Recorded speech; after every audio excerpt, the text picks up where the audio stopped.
These are the platforms of the Gentleman Sim Racing Club, and this is Monday Night Motorsport. This is the final one of the month of May, and what a mad month it has been.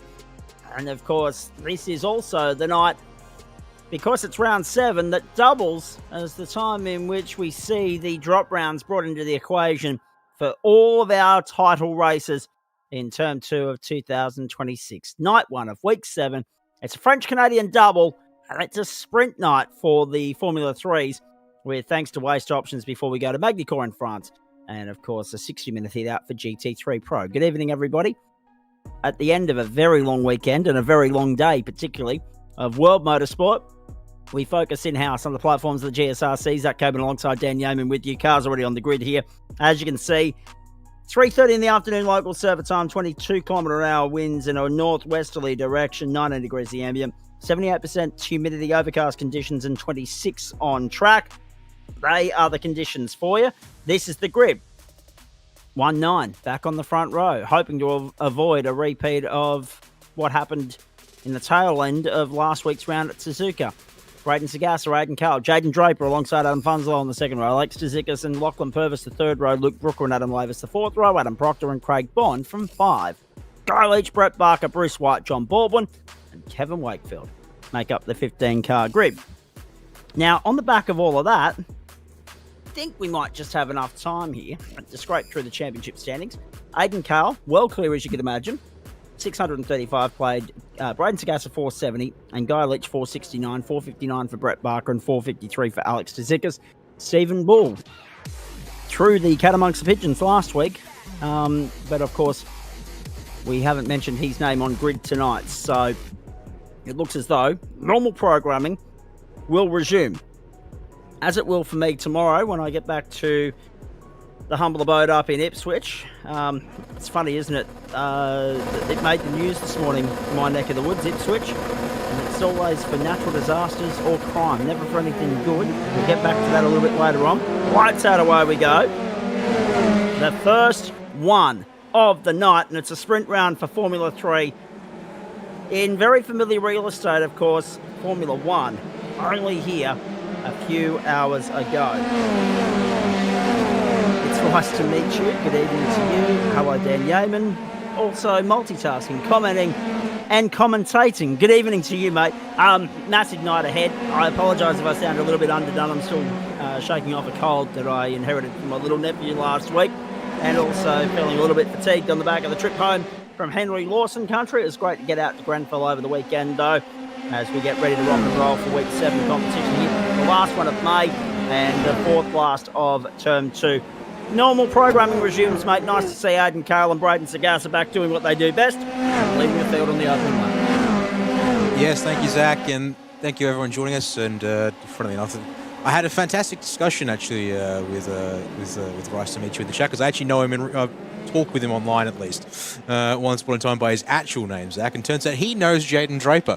So we got discussing last week that wonderful little connection through a third party there. So, yes, he made comments about Jaden Draper's sort of misfortunes as it has been this season. So, obviously, he'll be looking forward to a better chance tonight. Started third, has dropped back to P5 for now, but we come past the World Champions. Car's in one piece, the field's in one piece, and the first lap will be complete here by Kale as our race leader. So the more things change, the more they stay the same. But what is different is that Adam Funzlow has wedged his way up in between the 2:19 entries into second spot. The first lap completed in 1 minute 36.447. So we're looking good. We're not looking good if your name is Adam Lavis, our commentary colleague here, our broadcast coordinator. Backwards at turn 2. Formula 3 is doing Porsche things, really. Did he get some assistance? Yes, he did.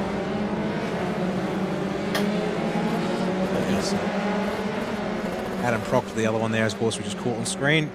For Lavis, rather broken rear wing, and actually there goes, go back live. It's completely gone now on the 23 machine, so it's going to be a rough one out for him. Limping at home, and no doubt starting 15th in race 2. Of course, invert top 10 here.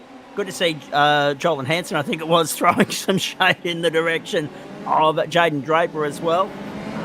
We saw plenty of carnage last week at Suzuka. Too much for the sake of it, of course. Bondi on the final lap, the 2-1-9 entries getting into one another. Hopefully a cleaner night out here, and hopefully no bungles in tyre selection, and hopefully some good competitive racing rather than some one-sided competition. And that's all I'm going to say about this morning for the benefit of anybody that hasn't already seen it. Let's go across the line. Aidan Cale, Braden Sagasser, Adam Funslow, 2 laps gone, 1 minute 30.296. So that brings me back to my previous point. 7 laps is about the distance we're going to be covering in this opening heat, and then, of course, 10 laps in the feature. Oh, no. Lockie Purvis off the road. Adam Lavis to pit lane. Lockie Purvis off the road. And, a breakout event last week for him in the Formula 3s, and this week back to feeling rather frustrated with them. Dan Yeaman from Tyson Broad. Oh, look at this. Yeah. So your teammates are now using the broadcast to communicate with you. I like it. It turns out it was actually an important check to get through. I do have the notifications enabled because obviously when you broadcast, even though I am broadcasting, there's stuff to focus on and worry about. But nevertheless, thank you, Tyson, for that heads up. Gotta love it. Multitasking at its very best, and they said only women could do it. Look at the Yeoman go. 4 minutes gone here. So, of course, for those of you that are wondering what the correlation is, of course, just like Miami 3 weeks ago, we're following on as the dessert, if you like, the encore to Formula 1, which was at the same venue at 6 a.m. this morning. I must admit, my beautiful little niece, as feral as she can be at times, because you know what a 10-year-old's for. She came in this morning and she cuddled up alongside me as she usually does, under the blankets on a Monday morning before school. She always cuddles up with her auntie before she goes to work and then comes and says g'day to me. And all she said to me, because I'm normally watching something on a streaming platform like a Cheers or an Anger Management or a Friends or something like that. But this morning, I went straight from the finish of the Indy 500 to the Canadian Grand Prix, and she said, can we turn this off? No interest in motorsport from the younger member of the family at the moment. We'll fix that with her brother, my nephew, though. In the meantime, yes, Tyson, you absolutely could have. Not sure he would have been able to answer it on air. How good's this? And if you're in the Cesspock community, as I am, I've just had a message come through with regards to the Australian Postal Grand Prix, which is coming up, hopefully again this year. I might have to come back and have a look at that because I'm getting notifications that the Australian Postal Bike Grand Prix has mentioned me and everybody else in a post. So let me see what that's all about. Speaking of multitasking, in the meantime, bowling it wide down at the bottom of the circuit at the hairpin is the 10th place car, Bruce White. Adam Proctor up on his inside now as they make their way down a casino straight. This is one of my, I don't care what anybody says, I know it has mixed reviews from a driver standpoint, but this is one of my favourite stops on the tour. Whenever we come here, I love the circuit Gilles Villeneuve. I think it's one of the great racetracks and one of the underrated ones as well. Whoa, here we go.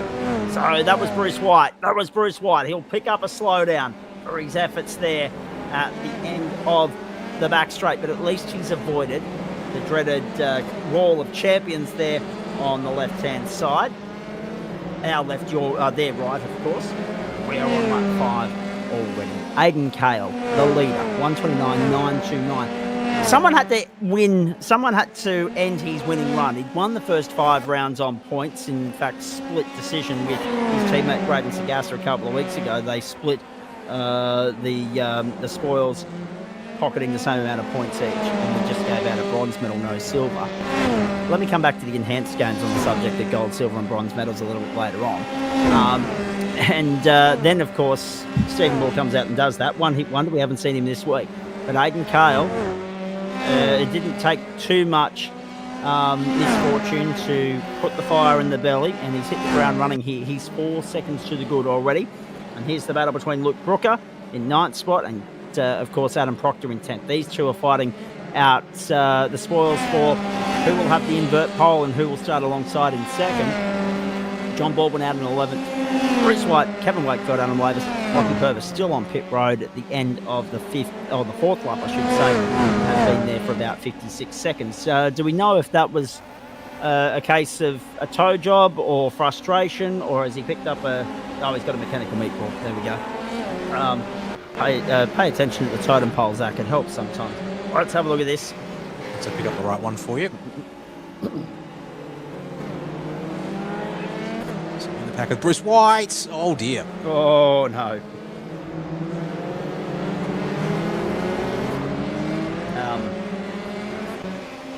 The incident at Suzuka comes to mind in Formula One when I see something like that. Yeah. Unlucky for Lockie Purvis. That ensures that Adam Lavis will no longer be starting 15th on the grid for the next heat. It'll be 14th. And Purvis will be burning from the stern. I love it when they burn from the stern. We love to keep an eye on that to see who's paying attention, who's being able to make the most of their second chance, weed their way through the field, complete a good comeback and salvage something out of the night. Post-race investigation pending. Suspected net code in that incident that we just showed you on lap 5. Aiden Carl, 1 minute 29.929, fastest lap of the race so far. And, oh, there we go. Oh okay. God. Just a heads up, let me bring it to you here first before you read it anywhere else or hear it anywhere else, ladies and gentlemen. The entire month of October, I will be broadcasting out of Cessnock with confirmation today. It's Braden Sagasa. He's under all sorts of pressure here from Jaden Draper. And this is the final lap. Let me come back to that news in just a moment. Draper, third at the moment. Funslow, fourth. They're chasing Sagasa. This is the final lap. This is for second. I've never seen Sagasa under so much pressure from anybody other than his teammate Aiden Cale. This is super to see in Formula 3 because we've said for the longest time throughout the course of this season that they are the benchmark and everybody's been playing catch-up. Or maybe last week's little blip in the road has been the turning point of the season. Like, don't get me wrong, 2 of them are still going to win in a canter. There's Kevin Wakefield having a spin out of turn 3. As we make our way through, Adam Proctor now on the tow rope as well. Purvis is still there. So, and Adam Lavis, as a result of Kevin Wakefield's spin, is going to be moving up to 12th. So, still 2 positions out of the invert, but a good recovery nonetheless from Nav. No stopping Aiden Cale at the front. One hand on, more round honours. A 6th round win in the offing here for him. And Draper to the outside. Sagasa to the inside, defends beautifully to hold on to second. Aiden Cale celebrating all the way down the main straight. It doesn't matter what the winning margin is. He's absolutely obliterated them. Whoa! Sagasa held on in a photo over Draper. Funslow ended up consolidating 4th. Bondi a nice charge to 5th. Alex Vizickas, Brett Barker, Guy Leach, Luke Brooker and Bruce White in the top 10. And John Baldwin there in 11th. Adam Lavis, then Kevin Wakefield, Adam Proctor, Lockie Purvis. There you go, the top 15. So Purvis and Proctor have missed out completely. Cale, another race win. As I said, last week may have been a turning point for some, and may have been a turning point for the series in terms of just bringing the pack closer to the 1-9 stable. But they've bounced back with vengeance. They've been able to, despite the serious pressure that Draper and Funslow are putting on Sagasa, they've been able to salvage a 1-2. Cale is still in a different postcode. Sagasa, the one under pressure here. Hang on. Those clouds look rather ominous and dark, don't they? No rain yet, but look at that. It does look darker at the circuit Gilles Villeneuve on the Ile Notre Dame. But yes, they've bounced back with vengeance. Aiden Cale is still significantly further up the road, and the boys are still going to be hard to stop in the championship points race. I don't think they're being caught there, but maybe, just maybe, we'll see a couple of other drivers step up onto the podium as the back half of the season plays out. There are the results for you. Aiden Cale, Braden Sagasa, Jaden Draper, Adam Funslow, Craig Bond, Alex Vizickas, Brett Barker, Guy Leach, Luke Brooker, then Bruce White, John Baldwin, Adam Lavis, Kevin Wakefield, Adam Proctor, and Lockie Purvis. So there you have it. Now, to that breaking news I was bringing you a moment ago, the other interesting points that I want to look at here Before I do that, I want to acknowledge the people that make it possible for us to do what we do here on the platforms of the GSRC. They include Disruptive Labs, Waste Options, Trophy AI, merch.tgsrci.com, and Flash Graphics. Waste Options GT3 follows this. The Pro Split is our broadcast feature group tonight. They are from Circuit de Nevers Magny-Cours in France. French Canada field tonight. The news that I was getting to, the Australian Postie Bike Grand Prix has been confirmed to be going round again. The future of the race may be in jeopardy, but the event is scheduled for Sunday, October 18th. So it's the week before the Australian Motorcycle Grand Prix, week after another event west of the Blue Mountains. And it is nestled in that mid part of October, where it'll be the earliest it's ever been staged, if it does go ahead. But they're obviously short on volunteers and putting out that desperate plea for some hands on deck before they go ahead with it. But yes, October 18 is the date in which it's scheduled for. If you want to get up to the Hunter Valley, explore the wineries, etc., and go and watch some Postie Bike street racing, do yourself a favour, and I'll see you there. And if it does go ahead on October 18, it'll mean that from the commencement of week 1 right through at least week 6 of term 4, I'll be broadcasting from Cessnock. Mum and Dad are going to love having me for 6 weeks. The reality of the matter is they haven't enjoyed having me for 6 days. But the reality of the matter is, for those of you that aren't aware, I'm already in Orange on the first weekend of October for the New South Wales Karting Championships, and then out to Lithgow at the very end of November. So on week, off week, on week, off week, on week, it makes no sense to go back and forward between Queensland twice in that period. So yes, it looks like I'll be settling in for a nice little period in Cessnock in the middle of October. No complaints from me, Yeoman. I'm all for daylight saving. Hello to our audience in Queensland who are not idiots. There's the grid for race 2. 6:45 local server time, 18 km/h winds, northwesterly direction, 19 degrees the ambient, 20 degrees on track, cloudy conditions, dry so far. Set for a start, 16 minutes the feature. We will therefore probably get 11 laps here. Off we go. 10 and 16, used to be 10 and 15. Did somebody jump the start? Yeah. Adam Funzlo's got a black flag next to his name. Oh, that's going to sting. Especially considering he got the podium berth there in the offing in race 1. He missed out marginally, and now he's made a rod for his own back here in the 16-minute sprint. Oh dear.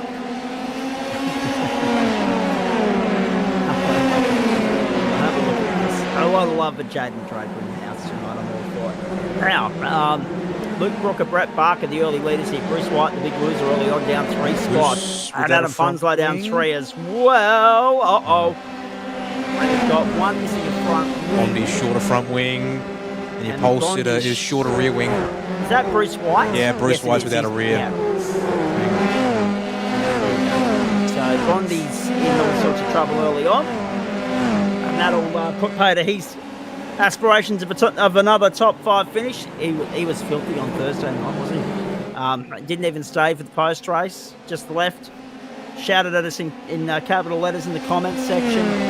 It was just one of those weeks where when it rains it pours, and he was like, that's my aspirations for any sort of title, success or trophies dashed.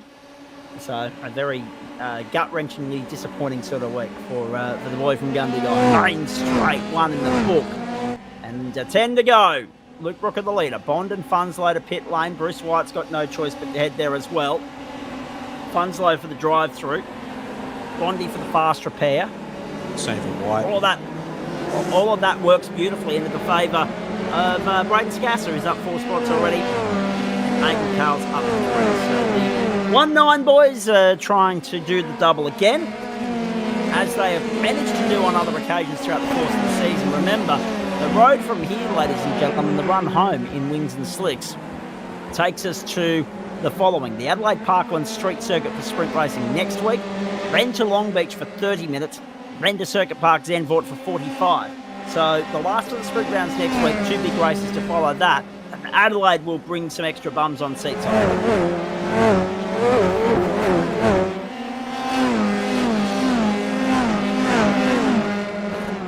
Good recovery from Scasser so far. It's always hard because the one comment we get with regards to this circuit is, yes, there's long straights, yes, there's slipstreaming opportunities, but overtaking opportunities are not the easiest to come by. No, there's draft here. These guys that they're gonna try their best, Dan. Yeah, the draft here, obviously in the back half of the lap, yeah, good opportunities to get the run up going there, but through the middle of the lap, even though you've got that nice backstretch run. Oh no, there's a shunt. Oh, it takes Draper with him. The Wall of Champions has claimed their first victim. Guy Leach. Holy moly. Wowee. That is a monster shunt. Guy Leach on the tow rope. That car is nothing short of destroyed. A real write-off. And I get the feeling that because he'd already passed the pit entry, that'll tie him for a full lap's worth of time, won't it? So that's going to ride him right out of it. Oh, Sagasa got a mechanical black flag out of that too. Oh, left rear staved in for the 1-9 driver. He's going to have to limp this back too. Hayden Cale up into third spot, and now only 3.86 off Luke Brooker and Brett Barker, all of a sudden looking good for the double. And I don't mind betting, Dan, as well, when we have a look at the points so far, even though last week was a little blip in the road, and watch me struggle to get the words out again. It was only second, right? So we'll continue the podium run. He hasn't finished a race outside of the top two all season. And with a lead that was already 165 coming into the night, oh dear, oh dear. That's one way to write them off and rub a few out of contention. Yeah, I just want to bring up Sagasa here if I can. Get the onboard. Yeah, go for it. Apologies, folks. I have got a frog in the throat. So you watch Guy, off. Unfortunately, Draper, and then Brayden went for the gap, but that's not going to do you any good when that kicks in your left rear tyre. The gap closed up. Yeah. The gap closed up. Oh dear. Now, the interesting thing in all that for mine, right, so let's analyse this again. Hayden Cale, 635, 165 clear of Brayden Sagasa. That's going to extend again tonight because obviously he led Brayden and everybody else home in race one rather. He's going to get the better of Brayden in race 2 because Brayden's had to come down pit lane for that fast repair. He's come back out on the track in 12th behind Bondi. Adam Funslow's redeemed himself nicely after jumping the start. 1 minute 30.548, fastest lap of the race so far. It is only 4 laps old, however, and there are another 7 to go. But the problem for Brayden is that he's 21 seconds behind the leader. Hayden Cale is 3 seconds behind the leader. If Hayden can get to the front, this could well be curtains. With only 3 weeks to go in the championship, he could well have one hand on the title tonight. It is an extraordinary run this season. The consistency has been very, very hard to beat from Hayden this season. Adam Lavis is trying to clear a slowdown by going as slow as he can through a corner. He does get it cleared there onto the casino straight away, so allows him to tuck back in line. But behind Adam Proctor, and Lachlan Purvis looking for his own redemption story here in race 2 tonight as well in this battle. As he's was challenging P5 John Ball. He'll get up alongside Proctor here into this last chicane. And there isn't much of a contest in that particular time, so we get through alive, single file, and in one piece again. Across the start-finish line we go. Brett Barker, only 0.3 of a second away from Luke Brooker at the moment. Cale has reduced the deficit to 2.57. Uh-oh. Joel and Hansen. This is an official statement. Draper will return. We look forward to all the support. He will indeed. He, of course, had to serve that pit lane transit to get the fast repair. He's down to 13th at the moment. Luke Brooker under relentless pressure from Brett Barker here. And look who's coming. Thick and fast.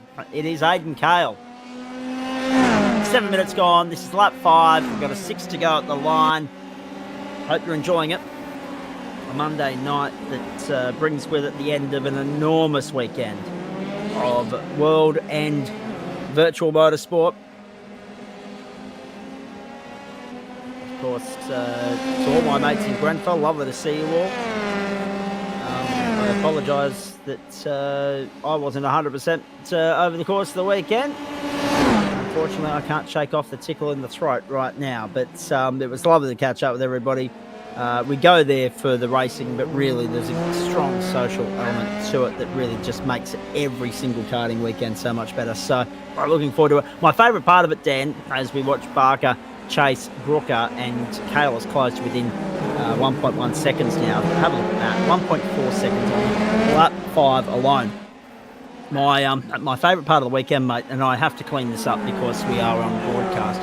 I had a couple of people who are parents of one of the junior competitors, and it was lovely to catch up with them because I'd been asked to run an errand to get a number of a tyre because they've got to be scanned and marked in and everything else, but one of them didn't obviously register, so I had to go and chase that up for our tech crew. It was one of the novice competitors, and they were parked next to one of the junior teams. And the parents of the junior driver, they turned to me and said, "Oh, Zach, are you here doing the commentary this weekend?" And I said, "Look, with the greatest respect, guys, I love the sport very much, but I live 14 hours up the road, and it's a very long way to come to play a spectator." So they understood where I was coming from. They appreciated the commitment to the task. But yes, it was lovely to catch up with them, and it was nice to get back to Grenfell. Always puts on a great meeting and a great weekend. And it was actually pleasant on the weather front for a change as well. Now, I go for 5 minutes and Draper's R.I.P. Draper. He's not dead at all. He's still out there. He's in 12th. He's not dead at all. And we need to be very careful how we talk about that in context, really, considering the day we've had. Oh, dear. Aidan Cale has now found his way to the front whilst we've been analysing all of that. Luke Brooker in second spot. Brett Barker is third. And Aidan Cale back with clear air and back with 5 laps to go in the top spot where he's been for much of the season. It's a position synonymous with Aidan Cale. The dominance is unlike anything we've seen in certainly open wheel racing. Tin top racing, yeah, Matty Dench. Many times, but as far as open wheel racing is concerned, yeah, this is dominance that we haven't seen in a long while. Jaden Draper has now parked up and called it quits. Although he's parked up for reasons not caused by his car. Correct. Shown there. Maybe some driver frustration. I don't know. I'll have to interrogate. Is he the type of person that goes for a rage quit, boys, in the comments section? We may as well interact with them. What else are we going to do tonight? Aidan Cale, Luke Brooker, Brett Barker, the top 3. So, yeah, Aidan Cale back where he's been for much of the season, back where he's most comfortable, back where we most commonly associate him with this Formula 3 car, and that is at the top of the pile. 4 laps to go, Dan. Yeah, they're just going to scrape it in by about 3/4 of a minute. That seems like an extraordinary margin, and it is.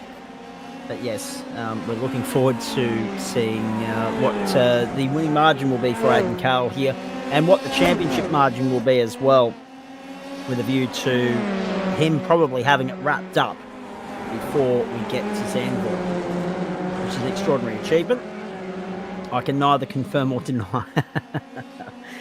Go on, throw him under the bus if you want to. We're here for it. Luke Brooker, Brett Barker. Alex Zicker's a nice run, up 1 spot. Adam Lavis up 7, nice redemption from him. +8. Oh, lucky Purvis is off the road.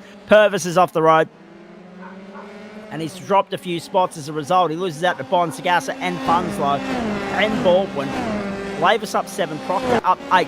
And Cale up 9, biggest movers in the race so far. Purvis was +7, but then this happened. He hasn't done this. Oh, he's caught the tiniest bit of grass, I think, on entry here to turn 6. There they go. Oh, 4 spots, actually.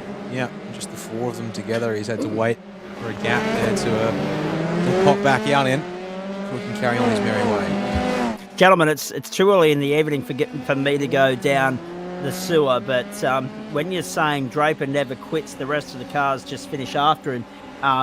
You've replaced Chuck Norris with Jaden Draper. What are you doing to me? It's a Chuck Norris joke, except it's Jaden Draper's name that they use. How good. I'll pay it. I'm all for it. I love a Chuck Norris joke. Oh dear. I love the sense that some of these guys bring to the table on a Monday night. They're starting the week in fine form, so they're going to be very loose by the time we get to Thursday. And by the way, folks, be here Thursday. I'm hoping to be back in full form. I'm definitely not 100% today. But I'm hoping to be back in full flight because the great Grant Boyden's going to join us on Thursday Night Motorsport. I'm very excited to have one of the familiar faces in motorsport broadcasting in this country, particularly if you watched anything that was broadcast through things like Inside Speed or Speed Week, and also, of course, those two Bathurst 24 Hours, among other things, through the 2000s, 2010s. He's here with us on Thursday night, and he's going to join us for Formula V, so we're looking forward to that. You may have seen him in the comment section in that category in the last couple of weeks, and he will be here with us in the booth, in the house. You'll hear from him on Thursday night, so we're very excited about that. So, Aiden Cale, Brett Barker, Luke Brooker, Alex Tzikis, and Adam Lavis. Tzikis to third at the end of the casino straight. Gets by Luke Brooker.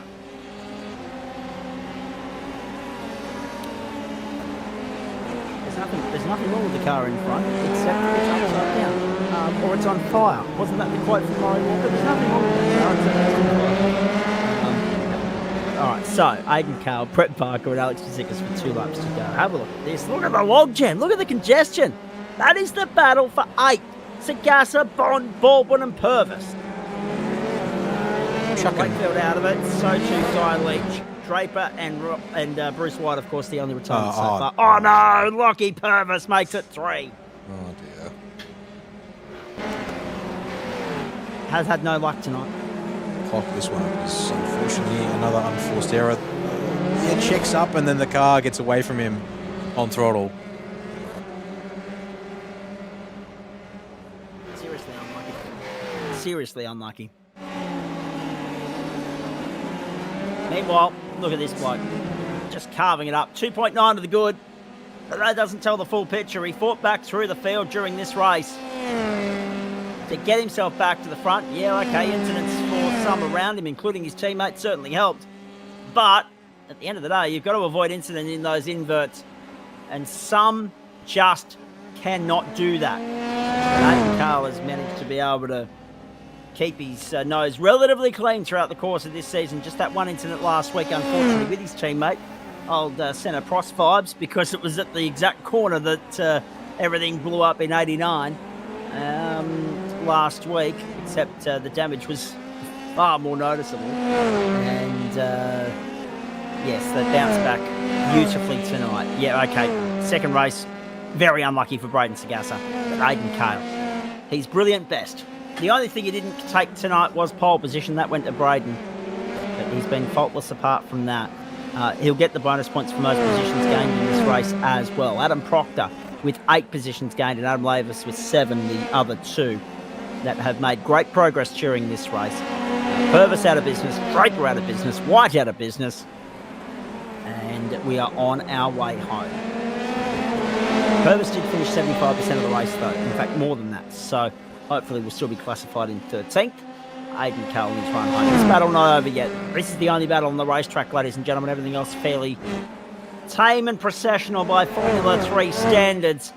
Funslow, Sagasa and Bond arguing over 7th, 8th and 9th. Good fight back from Funslow, considering that he had that drive-through penalty issued to him after a jump. Starts! Sagasa to the inside! Funslow draws back up alongside on the exit of the hairpin. They're going to duke it out for 7th on the run down the casino straight. Can Bondi get a double toe here as well? Here we go. Checkered flag for Aiden Cale. You were brilliant yet again, young man. Another clean sweep in Waste Options Formula 3. Whoa! Braden Sagasa snatches 7th out of the hands of Adam Funslow on the final corner. Good fight back. 8th for Funslow. 9th for Bond after the fast repair. Oh, brilliant. And then back to John Baldwin in 10th. Alex Tzikis held off Luke Brooker. Adam Lavis was there in 5th. And Adam Proctor was 6th. Not bad. Not bad. I think GT3 will be a bit tame around Magny-Cours tonight. Here's your chance to prove me wrong, folks. But that's my gut feeling initially as we get ready to head there. But Aidan Cale has done it again, this time in Canada on the Ile Notre Dame at the Circuit Gilles Villeneuve in Montreal. What a way to bounce back. His 6th round win of the season. And the only driver in the field that has finished in the top 2 in every single race we've staged so far. And I'll remind you that with next week being the final sprint round of the season, there are just 4 races left in the campaign. So that means that we've had 10, and he's been in the top 2 for all of those. It's not quite perfection, but it's about as close to the mark as you could ever hope to be, considering what we are seeing here in this series, and considering what we know about sim racing across the board, all the different race formats, the level of competition, the probability of being able to maintain that sort of consistency with all the different ingredients that are thrown at you, like inverts and obviously incidents that are unavoidable, incidents of your own doing, things like netcode, packet loss, all that rubbish. And yet he's finished 10 races in the top 2. Unreal.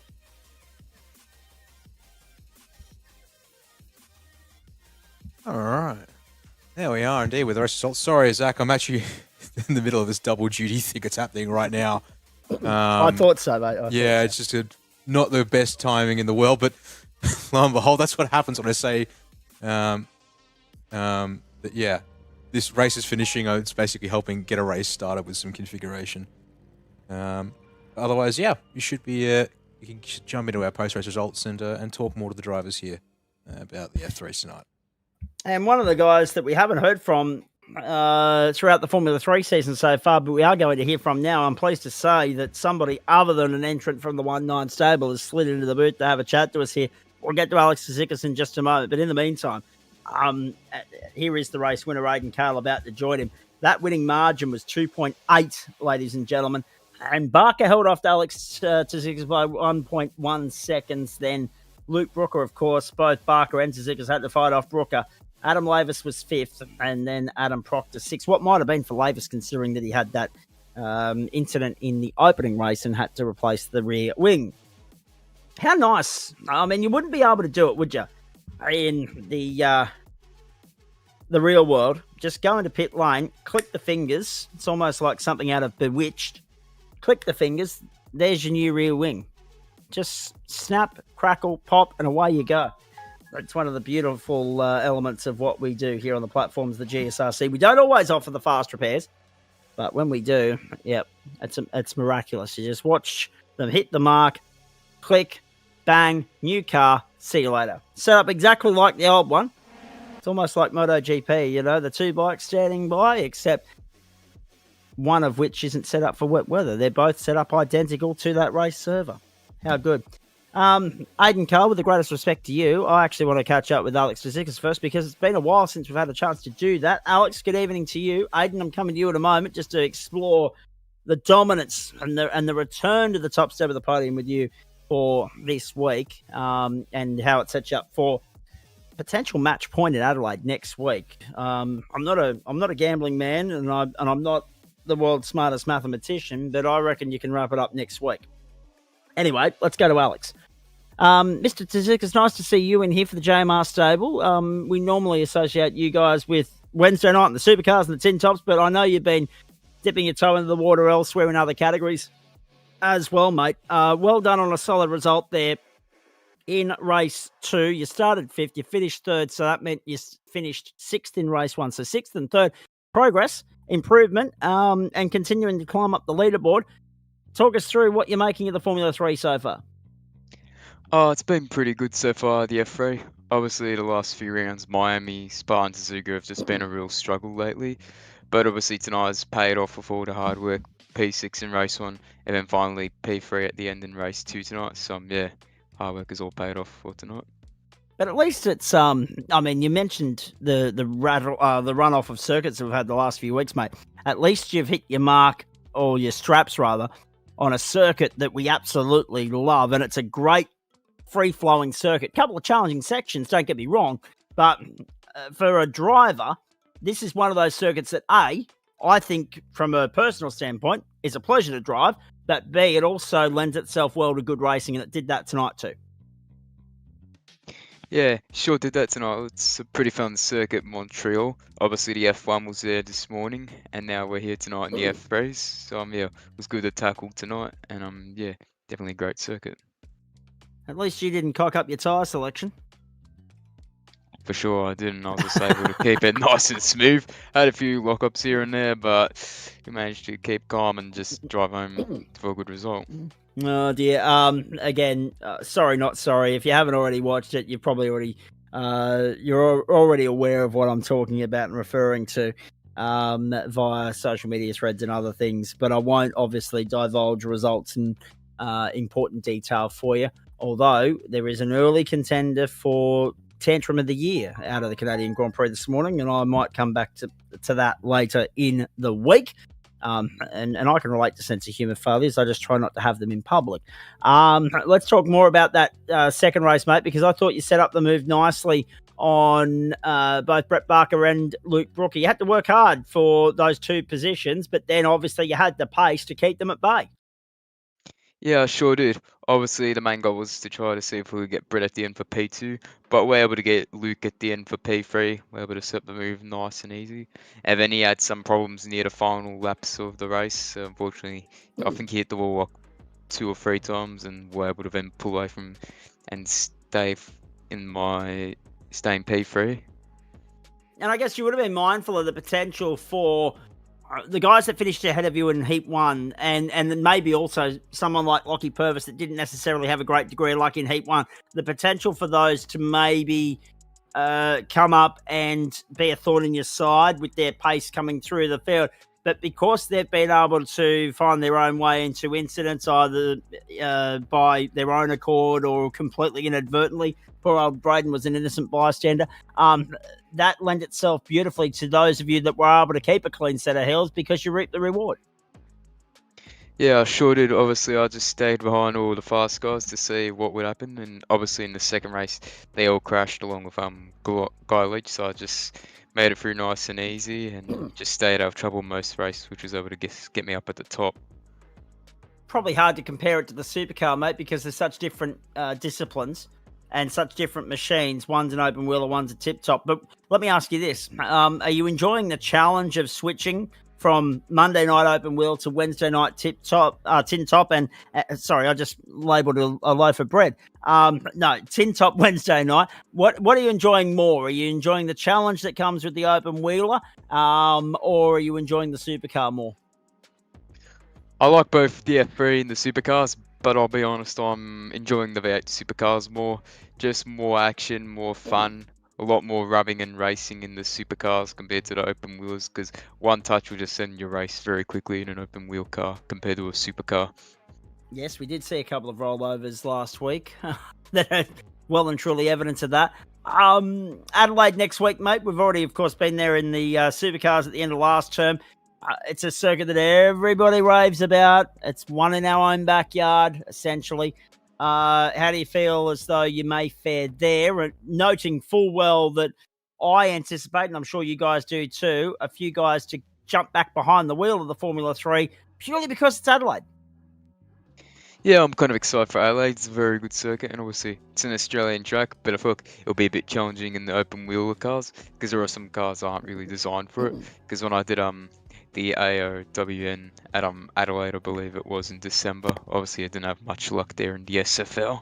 So yeah, we'll see what it's like next week in the F3 car compared to an SFL. Well, on that subject, now that you've got a bit of experience with the F3, no doubt, judging by what you're saying, you plan on sticking with it and continuing to work with it. What would you say to other people if you were trying to sell the car to them in trying to lure a few more people to the grid on a Monday night? Because 15 was rather small. We were a bit light on, I thought. Not really too sure what to say, to be honest, about that. All right, I'll press on then. I'll ask you another question. Supercars, Wednesday night. How are you feeling about Road Atlanta? Oh, I'm feeling very good for Atlanta. I definitely think we can be on for a good result because when I was at St. Pete, obviously that round was a very strong round for me. So I'm feeling pretty strong for these final few races of the supercars coming up Wednesday nights. Obviously, we're in Atlanta this Wednesday coming up. Last one, because then I do need to get to our good mates, Aidan Cale. I mean, we've already caught up with him 6 times this season. What's a 7th?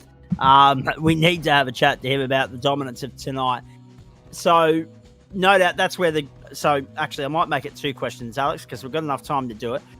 The goalposts are where the 1-9 boys are, right? With regards to pace and consistency and results and everything else, championship position, you name it.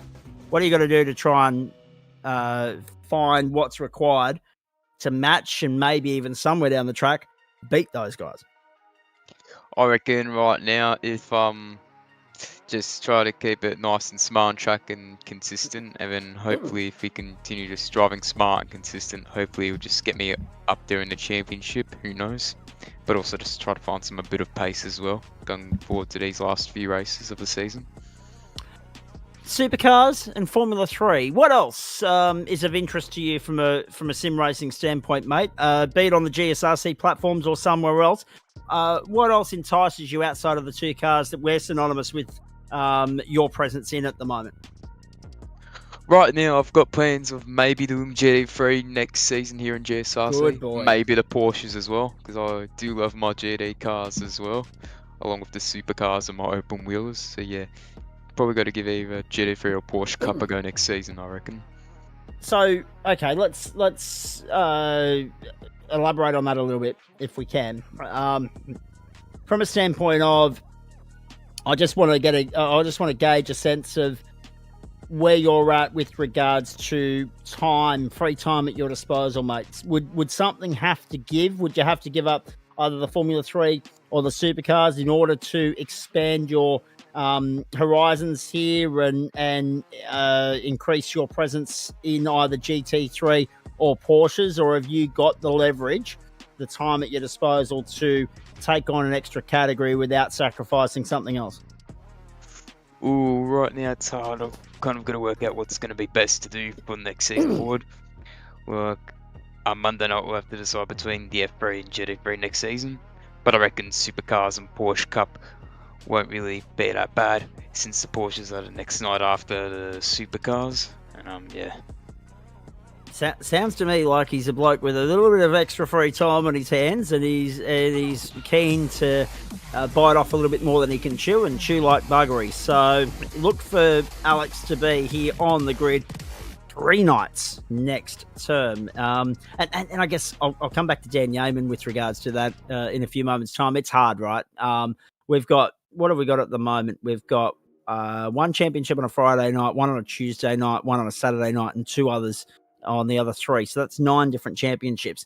No, I couldn't think of anyone that would be available at this point in their lives to commit to all 9. But it's nice that you're willing to take on a 3rd category. From a performance standpoint, do you reckon that might have an impact on, because you've obviously got to take more on, that's more preparation time, that's more learning with regards to either the Porsche or the GT3, whichever you decide to go with. Do you think that might potentially compromise your performance in one of the other categories, or are you confident you might be able to maintain some sort of consistency across the board? I reckon Monday night it could, but I reckon for Wednesday and Thursday not so much, because I'll be able to have a couple hours of practice Thursday before the Porsche Cup, and especially for Supercars Wednesday night. Oh, very nicely done. Is there anyone you'd like to thank, mate? You've been brilliant with your time, but we've got to move to Aidan Cale. Yeah, I'd like to give a thanks to the team, J-Mart South, our sponsors, Lodge Brothers, Night Shift Collective, Total Energies, and all the boys, Jet, Jason, Craig, and everyone here in the team, JMR. The other point as well, mate, is we want to say thank you to you for jumping on in and having a chat with us. We want to say congratulations again on the podium in race 2 there. Good luck on Wednesday night. I'm not here, of course, but the Porsche Pro Invitational one from the Nürburgring. I'll be back in the booth for the Wednesdays that follow, 8, 9 and 10. So we'll catch up with you next Monday night when we get to the streets of Adelaide. Go well. Yeah, thank you. Let's hope so. Very nicely done. From Alex to Aidan Kale, the 1-9 stable. The roadshow rolls on, mate. A 6th round win for you. And as I said in the call, 10 race finishes so far this campaign, and they've all been first or second. The only round you haven't claimed on points was last week for reasons well documented already. Must have been nice to put that in the rearview mirror and push on with the task at hand and put one hand on the title tonight. Well done. Yeah, thank you. I mean, I think it was a bit of a... Yeah, I'm not sure. I mean, I feel a bit guilty, to be fair, because my teammates keep having highs and lows, and, you know, here I am. I did three laps of practice last week, and then, you know, a couple hours ago, got back from Tassie and went to work, and yeah, here I am, and just don't know how it's all happened. For some reason, it's been that big a weekend. I was in Grenfell for karting. I was about to ask you what was in Tassie, and then I was like, oh, no, that's right. I remember now. So that makes sense. The AFL on Friday night, of course. No, talk to me about those two races, mate, because as you say, time poor with regards to prep. It didn't seem to make a rat's you-know-what of difference. You hit the ground running. Is it the case of, I mean, again, we weren't buying that you're not too good at Suzuka. We're calling BS on that. Second on the leaderboard at the end of the night reflected that. Aided by a little bit of carnage around you, of course. But then how familiar were you with this car? That goes without saying. This circuit, more to the point, I should say, if I can get my sentence structure sorted. How familiar were you with this circuit and this car as a combination before you jumped into to the server tonight? Well, I did 3 laps before I jumped into the server total with this combo. But to be fair, and to kind of put myself down a peg, I did do a lot of Indy Next this week, which I mean, although they are different cars, understanding a track still in an open wheeler to a point is, it definitely helps in just trying to kind of, getting to grips with it. My qualifying, I had a couple incidents in qualifying, so I was actually really nervous to jump into the races and just hope to finish, really, and just to keep it clean. And I'm just so tired. So I was just like, just get in, just see what we can do, and yeah, it came out with the best finish possible, which I don't know how that's happened. Indeed. In saying that, though, clearly through the Indy NXT stuff, is it a circuit that you actually enjoy? Yes, yeah. So back when I did quite a bit of TCR, I did a few league races around here, and the pace wasn't really quite where I thought it was around the track, and I really struggled here in the supercar. So I was a bit skeptical when before last week getting into the ND NXT, but the pace was right there, and it's right up my alley. It's a tight, twisty circuit, and very little amount of fast sweeping corners. So yeah, I do like it very much. Talk to me about the luck you brought with a view to your teammates not being so lucky in race 2 there, mate. Avoided the big incident that obviously compromised Braden's run. But you worked your way through the field. And then within a couple of laps, you trimmed a 3-second deficit to nothing and made light work of both Luke Brooker and Brett Barker. And from there, you didn't look back. You had a clear set of heels and a clear racetrack ahead of you, a site that you've been familiar with this season. Yeah, and a site I've been familiar with in Indy NXT as well, which... I don't even ask me how all of it's happened. I've just jumped into these open wheels, and I genuinely don't know what's happening or how I'm adapting to it. Maybe I'm worse at tin tops than I thought, but I mean, the second race, I was communicating a little bit with Braden and Lockie just to kind of point out if there's any incidents ahead, if I've seen anything, and that incident happened. I did kind of call Braden to go right at the time just because it was all unfolding, and he was just so unlucky. Like, he had such good pace today, and thankfully he did get second, and Lockie had such good pace as well, and it's just such a shame, and it kind of makes me feel guilty for claiming all these wins. But hopefully the boys can be back up there for the last 3 rounds. But yeah, it was just, for me, it was just a matter of just trying to spot the incident and try to guess where the cars were going. I slowed down a little bit just to give myself a little bit of room to react. And yeah, when you and with the battling, you know, it's just a matter of just setting them up properly and yeah, just trying to do predictable movements and not do anything too rush, I think. The other point we should make, mate, is with 7 rounds that are near on perfect, real chance to make life pretty easy for yourself with familiar or similar sort of result rather next week. I'm really struggling with my words tonight, and I apologise, folks. Not much I can do about it. However, watch this space. I'm going to get some help. The one thing I wanted to ask you was a similar sort of result next week could really make the 2 rounds after that a cruise in the park, mate. No pressure, no expectations, no real need to turn up potentially. Must be nice to get to this point of the season knowing you still got 2 drop rounds up your sleeve. Oh, absolutely. I mean, I'm going to say this once and I'm going to say it probably a whole bunch of other times as well. I would much rather go into these last couple of rounds ahead rather than catching up, because catching up, you add that extra pressure and all of that other stuff. So it's just going to be a matter of, you know, I'm going to rock up regardless because, you know, I love Adelaide, I love Long Beach, and Zandvoort's not too bad in these cars either. So, you know, kind of sound like not a broken record, but a record that's a bit different today. But no, it's just going to be a matter of just clean finishes, racking up the points, get the bonus points, and, you know, try and keep out of trouble, really. And keep out of trouble you've been able to do for much of this season so far. We hope that trend continues for your sake. Adelaide next week, immediate thoughts on that? As I said to Alex, I dare say we'll see a couple of extra bums in seats on the grid, which is good for the grid and good for the series and good for the broadcast, but it could throw a spanner in the works for you regular protagonists. Thoughts on the streets of Adelaide? I mean, I'm an Adelaide boy, and I've been to the Adelaide 500 ever since I was 3 or 4, so I think that's enough said. So, in other words, ladies and gentlemen, there's your form guide written for next week. Aidan Carl paying $1 with Sportsbet. Very nicely done. Who would you like to thank, buddy?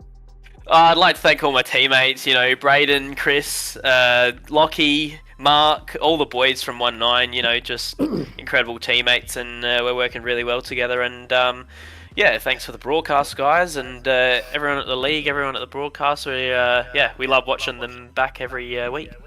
You more so than the other two this week, I would imagine. Oh dear, if they didn't have bad luck, they'd have none at all these last couple of weeks. My goodness, but good recovery, I thought, from Braden to get 7th on the final corner over Adam Vunslow.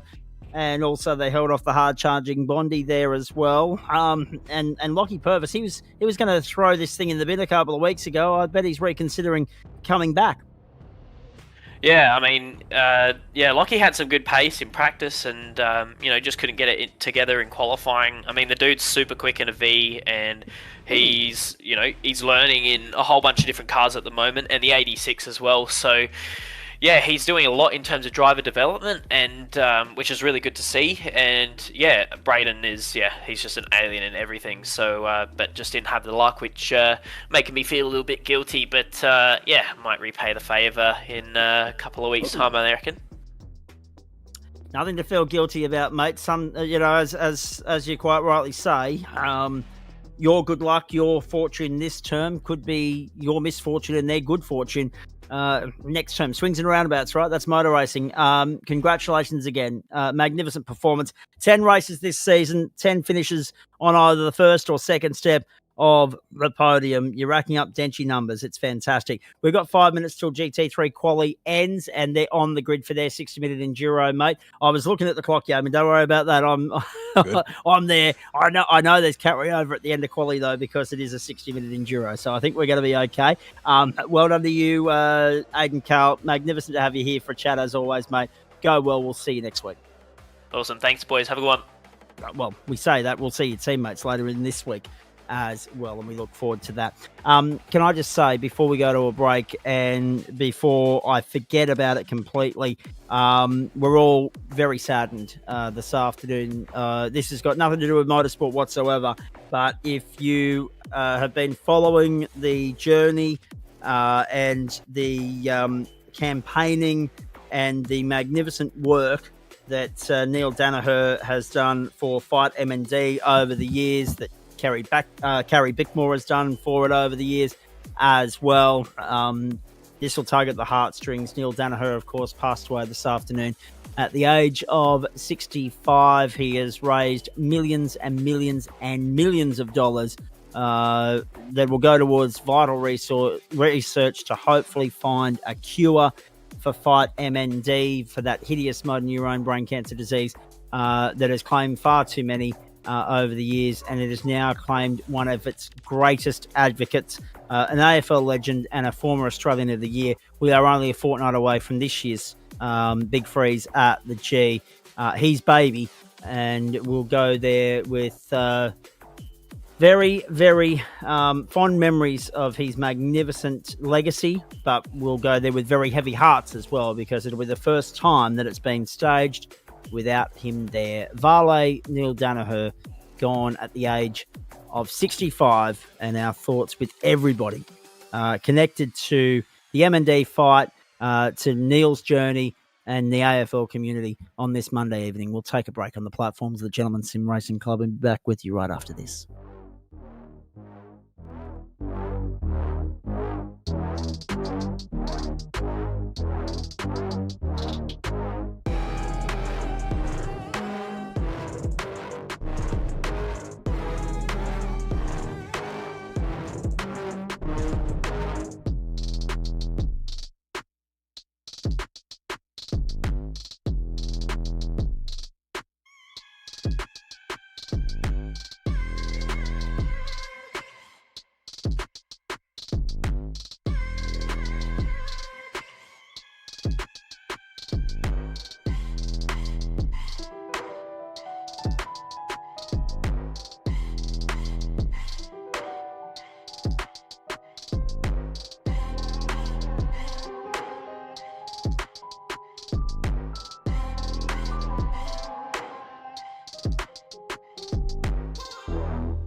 Good to have you company wherever you're tuning in on what is the last Monday night of May. And as I detailed before the break, a very somber sort of night for those of us that fans of the AFL and Australian sport in general. But we are going to press on and resume normal programming as per usual, because the show always goes on, and it's exactly what everybody that is connected to sport at this time would say should be the case. How many times do you say it's what they would have wanted? So we push on, and we do so with a Ferrari lockout of the front row, if you don't mind, in Waste Options GT3 Pro. This is the Circuit de Nevers Magny-Cours. This is, of course, the former home of the French Formula One Grand Prix, pre the return to Paul Ricard last decade. 1991 to 2008, continuously, this event, the French Grand Prix, was held at this venue in Formula One. It's one of the great circuits in world motorsport, underutilised these days, and obviously a bit tricky to draw cars to the grid for, unfortunately, but we should have an interesting hour of racing nevertheless. 4.41 kilometres, the extended layout, of course, that extension of the final sector, which took place between the 2002 and 2003, or 2001 and 2002 French Grand Prix. We'll get to the weather settings in just a moment because the cars are lining up on the grid. But let's have a look at the championship standings and even the grid as well. Actually, we won't have time to get to the championship standings. My apologies. Bo Cubis, James Scott, front row. Daniel Evans and Harrison Denbrinker, second row. Johnny Bannack, Bryce Young, third row. Matty Dench, Jaden Draper, fourth row. So the Draper camp have something to cheer about yet again there. Luke Page, Derek Fitzgerald, fifth row. Sixth row is where you're going to find Nick Wood and Jason Wilkinson. Seventh, Rodney Gollan, Daniel Cheney. Eighth, Paul Rogers, Luke King. Ninth, John Wright and James McKnight.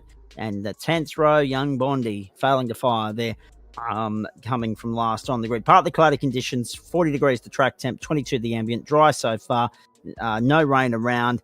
We'll come back to that if we can, Dan. That thing on the right-hand side of the screen. There's the points for you. 2 points in it. Eli Donaldson to Richard Mitchum. Mercedes leads 2 Fords, 2 Porsches, 2 Fords, a Merc and Mercedes round out the top 10. Merc and Porsche, 2 Porsche, 4 Porsche, 2 Merc, 4 Ford in the top 10 at the moment. 627 players, 625. Eli Donaldson to Richard Mitchum and Daniel Evans, 586 points. Forget about the rest. It's a 3-horse race at the top of the points fight tonight on the grid. You've got Ferrari, you've got Ford, you've got Lambo, you've got Porsche, you've got BMW, you've got Mercedes in the top 10 alone, and that is it. That is it. There are no other manufacturers outside of that. Have a look at the Jaden Draper comments coming in thick and fast here for you. Ready to rock and roll from the Circuit de Nevers Magny-Cours. And Bo Cubis will lead the field to green. Let's go! The latest round of Waste Options GT3 is underway. The run towards the first corner. So far, so good for Bo Cubis as they make their way through.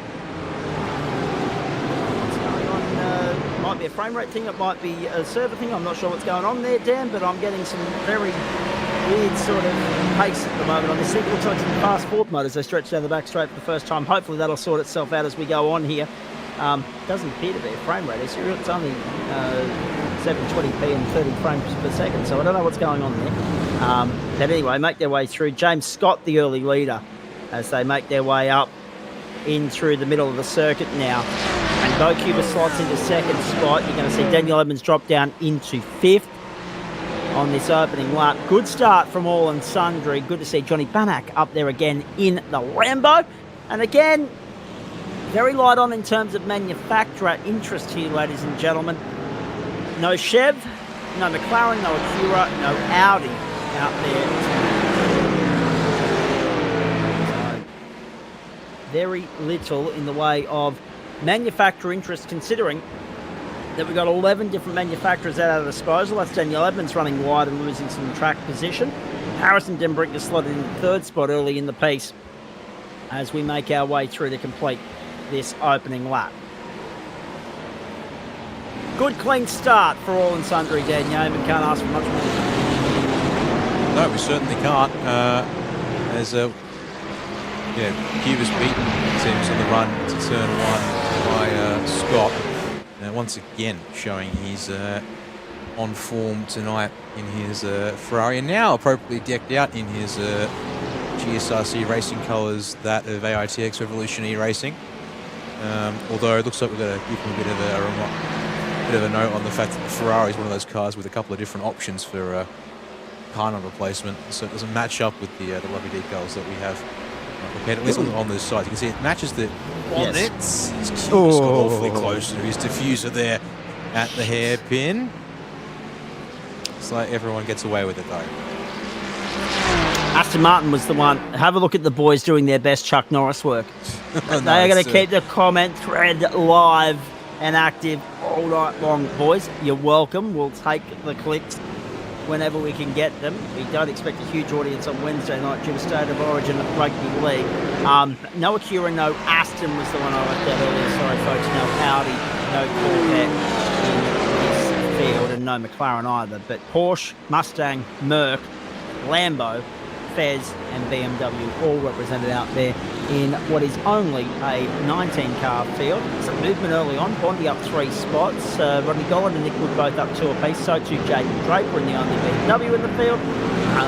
2 positions lost for Luke King and John Wright. 9 for Daniel Evans, who's gone thoroughly backward off the start here as we get to the end of the second lap. James Scott picking up where he left off last week. Jeez, he dominated. He smashed the competition this evening. I expect him to do the same as they go across the line once more. Bo Cubis is giving good chase at the moment, but the margin already out beyond a second as they make their way through turn 2. That long sweeping right-hander that run down the back straight. This is the last of the 60-minute races of the season, ladies and gentlemen. Again, just like Formula 3, 3 drop rounds coming to the equation at the end of this night. We'll give you a bit more of a clear indication as to who's in contention and who's not. But as I said, 3 different contenders firmly in the points race at the moment. Just to wind everybody down, I don't think we're going to finish running through the track and weather conditions. Can we just bring that column back up on the right-hand side there, please, just for the benefit of everybody at home. This race taking place mid-afternoon, 3 o'clock local server time. That would equate to 11 o'clock Australian Eastern Standard Time, so we're a little bit out of sync there. 12-kilometre-hour winds. They are in a mostly northeast direction, tending east to 22 degrees to the wind, with 48% humidity, 40 degrees on track. Enjoy the truck Norris jokes as the side entertainment, the mid-race entertainment, when this gets all tame and processional a little bit later on, ladies and gentlemen. Enjoy that.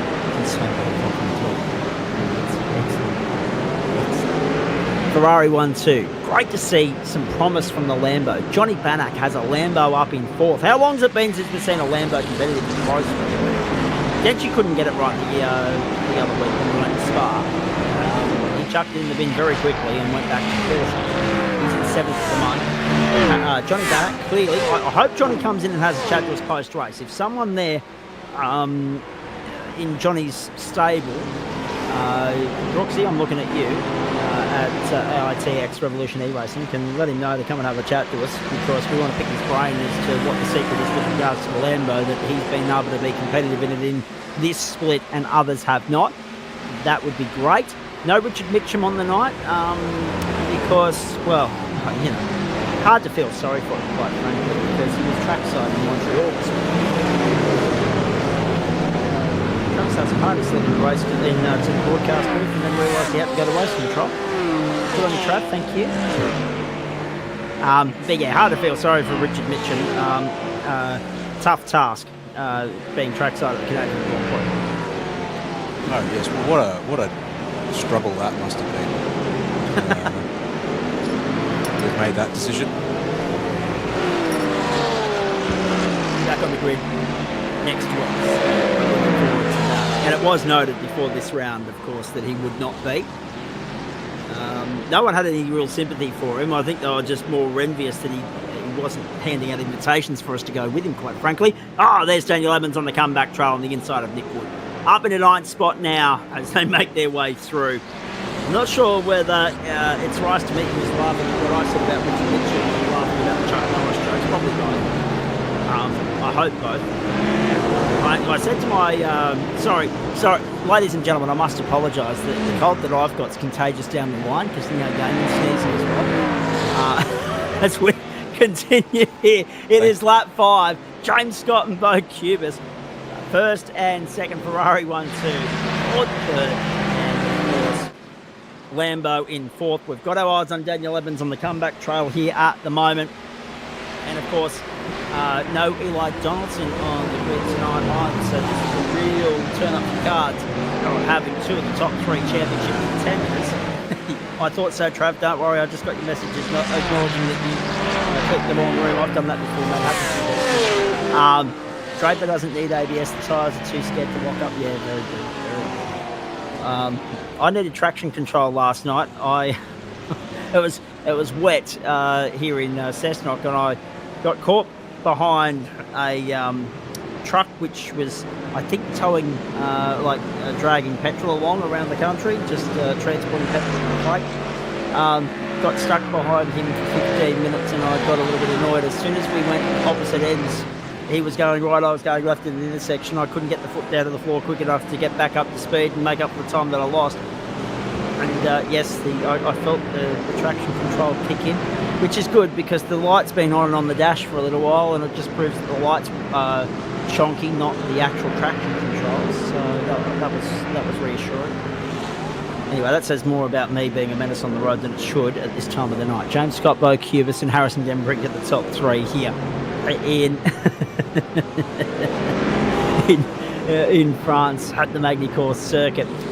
Jason Wilkins in the pit lane, so he's on the reverse strategy of everybody else. He's going to stop early and then stop mid-race and hope that will get him home to the checkered flag. Lap times are around about that 1 minute 36 marker.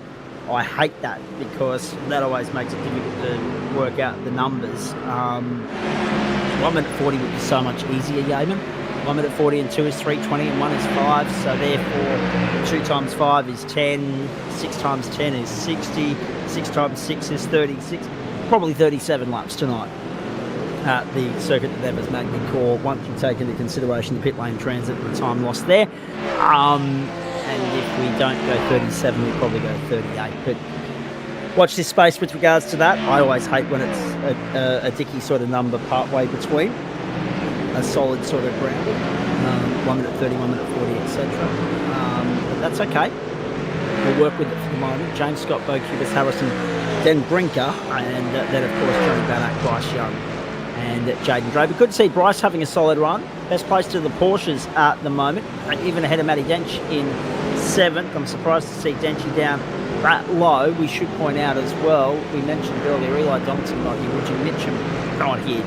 This was a tremendous opportunity for Daniel Evans to step up and make the most of the opportunity presented to him. He hasn't been able to do that so far. Mistake on the open lap, dropped down the order to 12th, has fought his way back into the top 10 in 9th at the moment, and was paid just ahead of him. Correct. Shane, I pointed that out a few laps ago, but that's okay. We'll forgive you. He is the only one out there in the BMW. And in the same way that Johnny's the only one out there in the Lambo, there are only 2 Mercs in the field. Everybody else, 3 Ferraris, a handful, 5 Porsches, I want to say. And then 1, 2, 3, 4, 5, 6, 7 Fords out of 19. So let me see if I've got the numbers right there. 7 and 3 is 10, 5 is 15, 2 Mercs, a BMW and a Lambo. Yeah, we're good.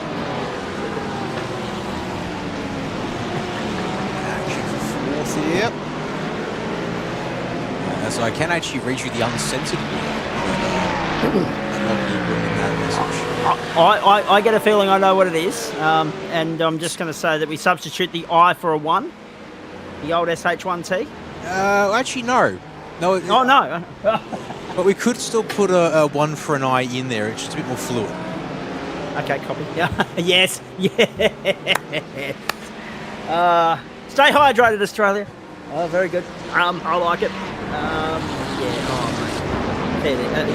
Nothing like.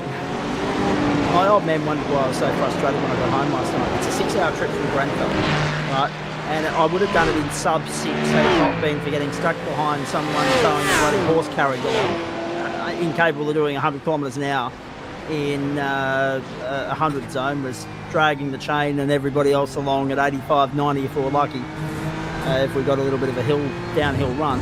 And then that truck for 15 minutes right at the back end of the trip when all you want to do is get home and put the feet up. Yeah, I'd have a gut feel of the day. And then Cessnock Council, who obviously do work with the posting bike, but need to give themselves an uppercut. Whoever thought it was going to be a good idea to overhaul the main thoroughfare, Wollombi Road here, and annoy everybody in town in the process, needs their head read. Brains with dynamite, you wouldn't blow their ears off. And Shane, I agree with you. I can't believe that word is censored, but we are a family-friendly program at the same time. So, in one respect, I can understand it. Pre 9:30 Eastern, of course, 7:30 Western. But yes, try and see what other words are censored. No, actually, no, don't. I think we already know. So, were we really asking for invitation on that one there? That's particularly productive. Why not? Let's have fun. Oh dear, 12 minutes gone, 13 nearly. James Scott checking out, 2 seconds to the good on Bo Cubis, this battle here. So Jaden Draper's in the thick of it. So it's really good actually, because you've got 2 Porsches in it, and in between them, you've got the only Lambo and the only Bimmer in place. So you've got the whole European market right there, front and centre. Oh, the comments are going off tonight. Won't be long and we'll be getting that notification to say 100 comments on the stream. And we'll still have an hour and a half to go. Full post-race show to come, folks. Of course, results from the Pro-Am and the Am splits, of course, following this broadcast. And on that subject, next week, when we come back with you on these platforms, it'll be the 1st of June, so it'll be a public holiday for Western Australia.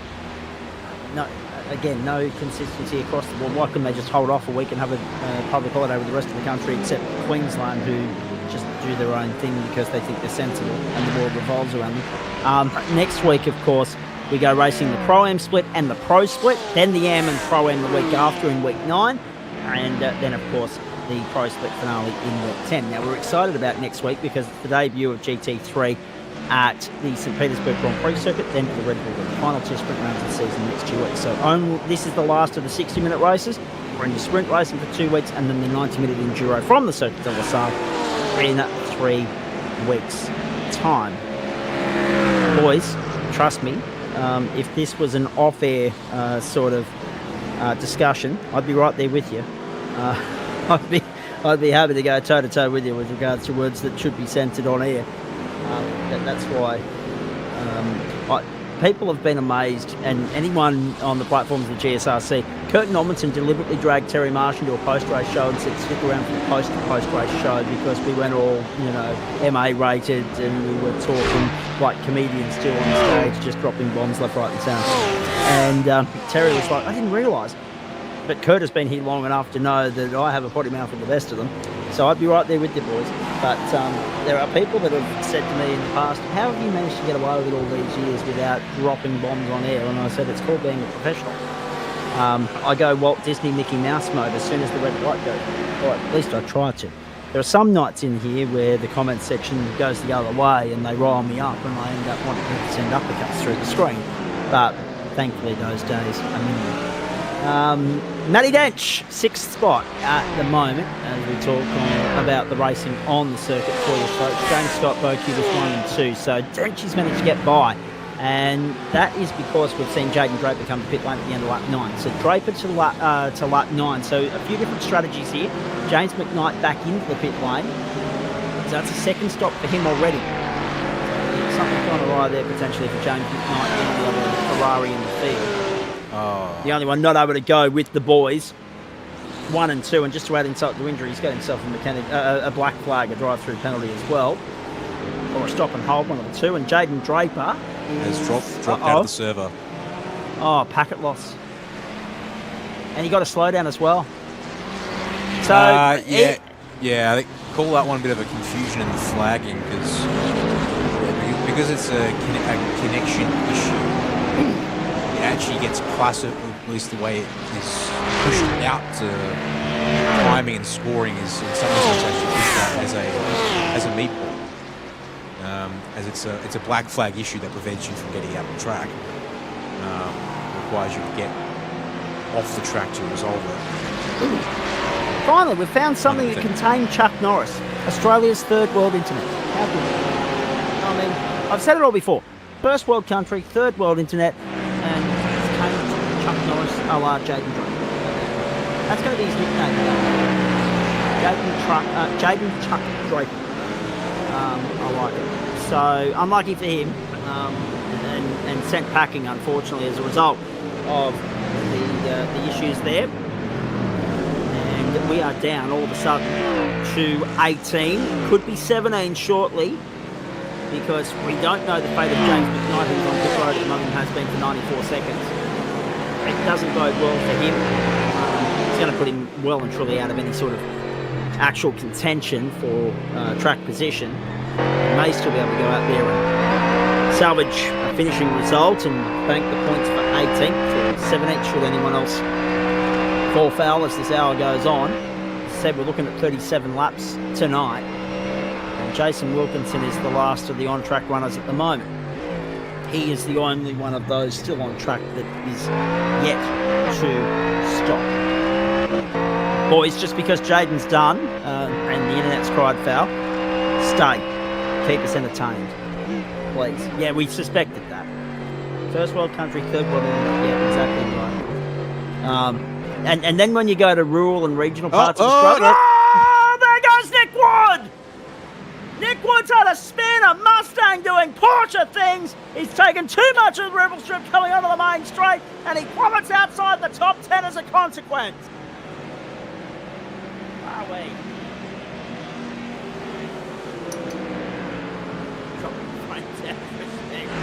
No, it's complete and utter disdain and disrespect because you wouldn't even be in there and actually making a result. Oh, yeah. There's Derek Fitzgerald in line.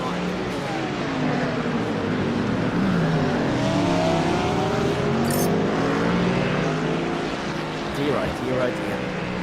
James Scott, Bo Cubis, Harrison Denbury, Bryce Young, Johnny Bannock, Paddy Etch in 6th spot, then Daniel Evans, Luke Page, Derek Fitzgerald, and Rocky Goller make up the top 10. Draper, done. McKnight now parked up and committed and confirmed, rather, done.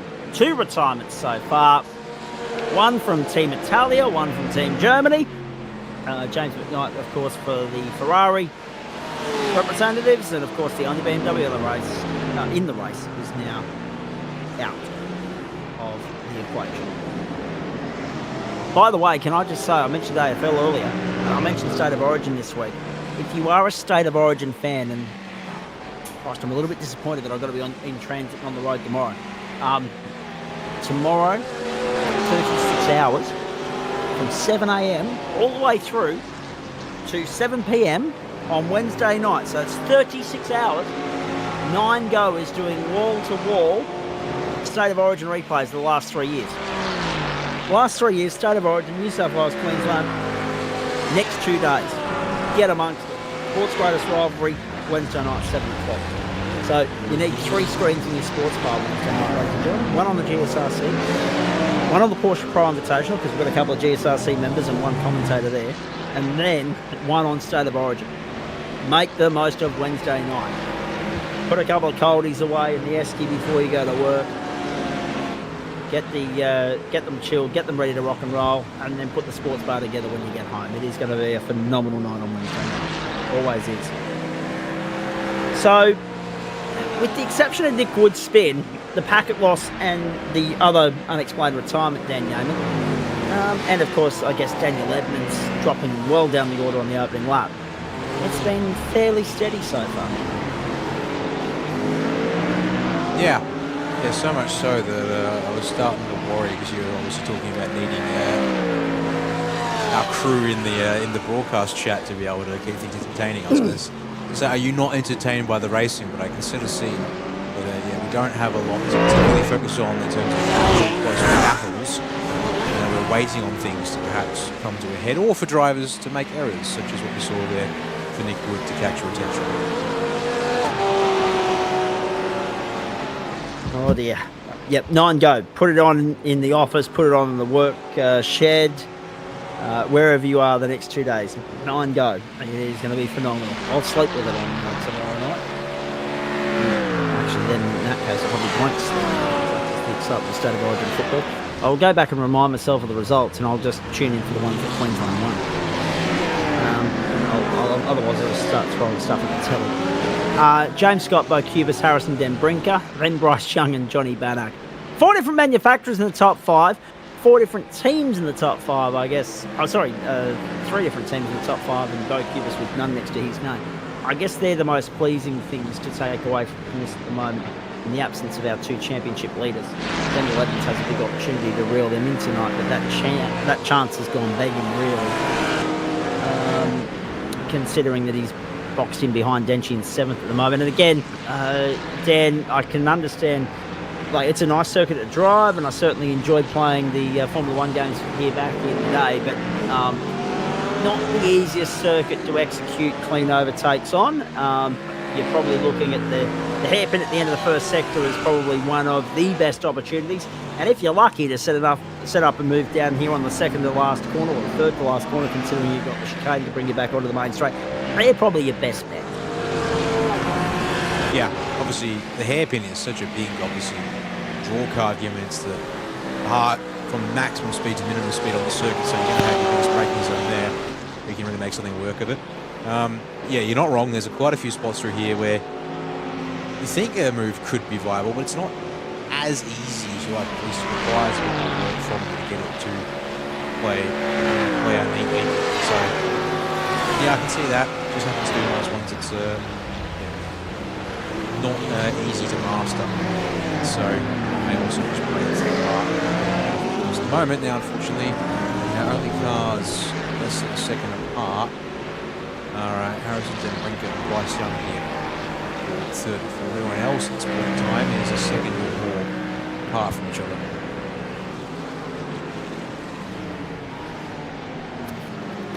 Back around on lap 15 we go. And that's Harrison Den Brinker, who's been really one of the standout performers this season. We saw him make his very successful debut in the Pro-Am split, and we just looked at each other and said congratulations on an immediate graduation or promotion up into the Pro split.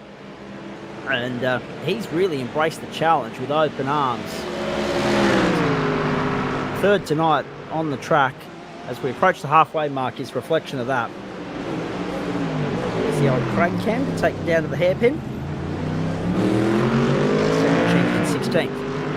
Now, let's just have a very quick look at the livery there, ladies and gentlemen. He's under pressure here from Luke King at the moment, who tucks back in and follows through. Logitech Orbit dropped their Motorsport, but on my team list here on my timing screen, Dan, it says none. What's happened to Cheney? Is he part of the stable or is he not? Yeah, I'm gonna say that's an issue with the database from Adam. I can fix that mid-race. I think I did fix this last race. Week, did you not? Yes. Since I don't think I have permissions to upload these things, and Adam keeps refreshing things each week to obviously get stuff updated. The other parts of the project file need updating. One of the things where it's like, I kind of wish, I mean, I get why we do it for each individual series, but because we've got classes here in GT3 as well as V8 and Porsche Cup, but we might, just the fact we don't run anything else, unless because of General Championship and SDK, because there's 3 classes, like custom classes. Yeah, one of them is just iRacing class, so unfortunately we get stuck. Yeah, I see. So unfortunately we have one too many multi-class or multi-division championships on in the club at the moment. To be able to just have a single master list file for everything that takes care of us. Indeed. Down on the main straight, Johnny Bannock in 3rd spot at the moment. Now the reason why he's moved up into 3rd is because pit lane activity is underway as we speak. So keep your eyes peeled on pit lane. James Scott just transiting down there. At the moment, he's not the only one. Of course, Bo Cubis was in. So too Daniel Evans, Bryce Young, Luke Page, Paul Rogers. No surprise, Matty Dench has stretched the fuel tank to grab an extra lap out of it. And at the beginning of lap 17, still to stop, Johnny Bannock, Matty Dench, Rodney Gollan, and also Derek Fitzgerald. So too Nick Wood. So they've all gone long, but lap 15 and 16 proved to be key laps as far as this pit window was concerned. 8 cars stopping on lap 16. Just the one on lap 15, that was Harrison Den Brinker. And, of course, 2 on lap 14, Luke King and Daniel Cheney. What's interesting here, Dan, and I know you've got raised eyebrows at something there in just a moment. Yet again, we're seeing a mix of guys running short and long with regards to their fuel stops there. Some have taken a light drop with a view to a short, sharp, rapid-fire second stint, and others are going the full burn. I mean, yeah, I thought I looked up and said, hang on, Bo Cubis is currently the effective race leader, and he's done that through basically putting maybe 4 or 5 laps of fuel max in the car. So it's very much doing his splash now. And yeah, we'll do a longer stop in a little bit. Curious to see he's chosen this, whereas someone like James Scott, once again, going for full service, including tyres, critically on the 088 machine here. So that'll mean he'll be good to go here in the second half of the race to keep on trucking and do his splash. The other important thing also, I guess, is with this here, lap 16, 17, they're going to be coming in with less than 10 minutes to go on this one. So they're going to be very, very short pop-ups off the tank. As Scott will go back to second place, passing all those drivers who have just come in. Or Matthew Dench is also going to split it down the middle with a modest, but not Cubis, short stop there to go to third. It's interesting too, because if you are right and it's only a 5-lap burn here from Cubis, then he's getting the same numbers we are, because he got 16 laps out of the first stint, so he'd be looking for 16 out of the third, takes him to 37, checkered flag. All right. James Scott, of course, has gone the long fuel. Denchi's gone midway, so too Daniel Edmonds. Everybody else has gone relatively long except for Rodney Gollan, who went relatively short in comparison, 16.45. And Jason Wilkinson stopped on lap 5 and went 9.62, so he's got a view to doing a long stop second time round and hoping not to have to transit the lane again. Everybody else has completed their first round of stops. 17 cars still in the race and on track. Ferrari remain 1-2. Interesting to note, though, because things can change in this race, although it does look very much like everybody's just rolling through the motions here just to tick the box and press on away from Magny-Cours. No one really working terribly hard for track position at the moment, unless your name is Bryce Young, because he's under pressure from Daniel Edmonds and Harrison Den Brinker at the moment. But again, Edmonds is on a different track to they are. But at least those guys who have fueled longer than the bare minimum there, Dan, have given themselves some leverage to change their strategy up as best they see fit. If the circumstances of the race change in any way, shape or form. Daniel Edmonds. What on earth is going on here? He's just completely gone from the server from what I can see. The third world internet dramas of the night rear their ugly head once more. And here I am. I was about to send out some praise to Telstra. Not necessarily for their punctuality, because they said, we'll get to you between 8 a.m. and 12 p.m. and the appointment will take 2 to 4 hours. Old mate only arrived at 5 minutes to 12. Too bad if I had plans for this. But at least the 3 fibre promises upgrades have been completed here at the Caven household. And I don't have to run a 25-metre Ethernet cable out from Mum and Dad's main kitchen into the shed when I'm here in Cessnock at the moment. We're able to work off the improved Wi-Fi for this and whatever other broadcasts we bring to you from Cessnock between September and December. Could be a whole chunk of them based on the news I delivered earlier. Could be here for 5 or 6 weeks. Mum and Dad would be loving that. Bo Cubis, James Scott, Matty Dench, then Bryce Young, Harrison Den Brinker, Johnny Bannock, Rodney Gollan, Luke Page, Jason Wilkinson and Paul Rogers. And yet 2 blokes in this race alone have reported their own packet loss issues. The old internet, she's a marvellous thing when she works. The technical problems of the sim world are the equivalent of mechanical issues in the real world. Hello, George Russell. And they rear their ugly head again.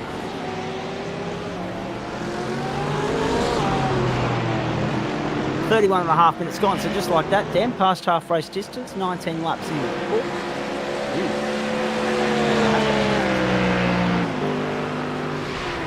Maybe it is going to be a little bit more. Maybe we might get the 38 tonight. Let me just recalibrate, shall I? I mean, 1 minute 37.072.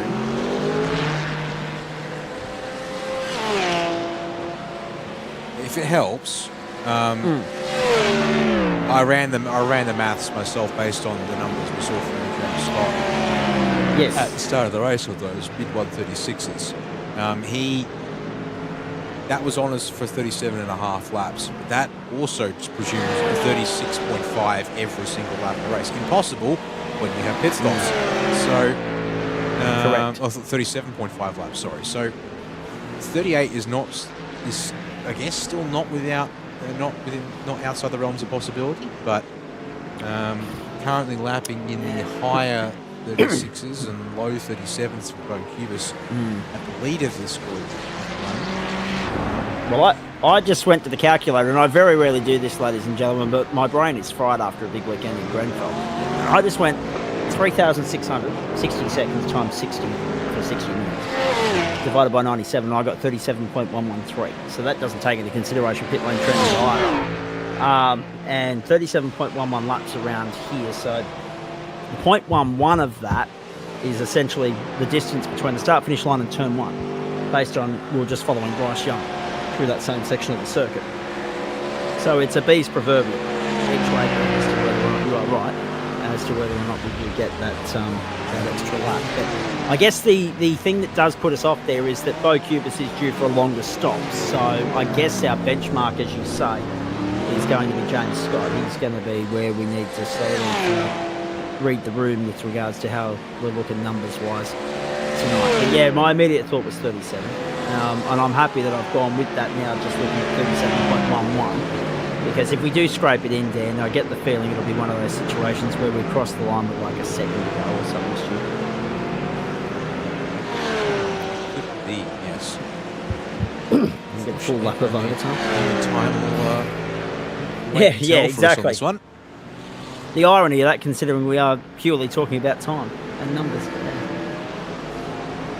Bo Cubis and James Scott are leaders at the moment. Cubis is in. There you go. 21. So again, 21 and 16 is 37. All right, let's have a look at this. James Scott across the line now. 34.5 minutes gone. Yeah, it's interesting, all right. It's about 20 seconds. Tyre change. So this is going to be a long stop if it's 2 tyres. It's about on par with what I was expecting, Dan. Still on the jacks. This is a 4 tyre change. Put himself on a fresh set of boots to finish this race off. 21 seconds. And bang on 35. Bang on 35 to the end of 21 for him. Start of lap 22. So yeah, I feel a little bit better about that now. 6:12.18. 5 minutes gone. Lap 21 done. 3 to go in the 5 minute marker. And then I'm now feeling a lot better about the idea of 37 lap. Still a pit lane transit to come for James Scott. We squeeze a 38 thin. Yes, it's by luck, but it'll be by the pace of James Scott, who was still 4 seconds to the good on Matty Dench, but again stopped 9 seconds longer than Matty Dench first time round. So that 9 seconds is coming back to James Scott at some point, probably winning by double digits yet again. Making a very late charge for the championship, but purely setting it, as he said last week, he was so good with his time last week, I won't steal that much of it again tonight. It's rare that we get a chance to have a chat with someone of his ilk, right? But purely in here, because he's had his arm twisted to come and give GT3 a crack. Rookie's been very good with lining him up with events, etc. It'll be great to see him finish off this campaign purely to set the form guide and set himself up for a full season crack next term, term 3. That was a beautiful move from Harrison Denbrinker. That was for third on track and at third outright in the car race because, well, Bo Cubis is first on corrected order, but these guys pitted for a very similar time early in the pace, in the piece as well. And hello, Brooksy, good evening to you. It's it's hugely exciting that this is a live on-track battle as we look at it. Being won by Dan Brinker at the moment, but by Bryce Young is throwing everything at him in the Ignium Motorsport entry. So the polar opposite of a wild ride so far for Harrison Dan Brinker, but that's the team. So don't open that can of worms. Could we? Can we? If we can avoid it, I feel like. It's this battle here. Bo Cubis trying to warm his tyres up from his Ferrari to get back up to speed. And there is this one here for King and Donoghue towards the rear of our field as well. At about half a second both there on a similar strat. Although Cheney with tyres at the stop, King without. So strategic variation present there.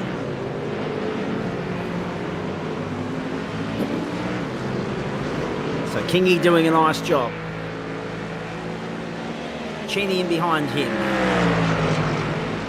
And that's 12th and 13th on the racetrack. Jason Wilkinson has stopped. Bo Cubis has stopped. They both got to lap 21 before completing their second stop. The big story is that Daniel Edmonds, the third and only present member of the championship trio that are duking it out for line honours this term, out of the race with packet loss.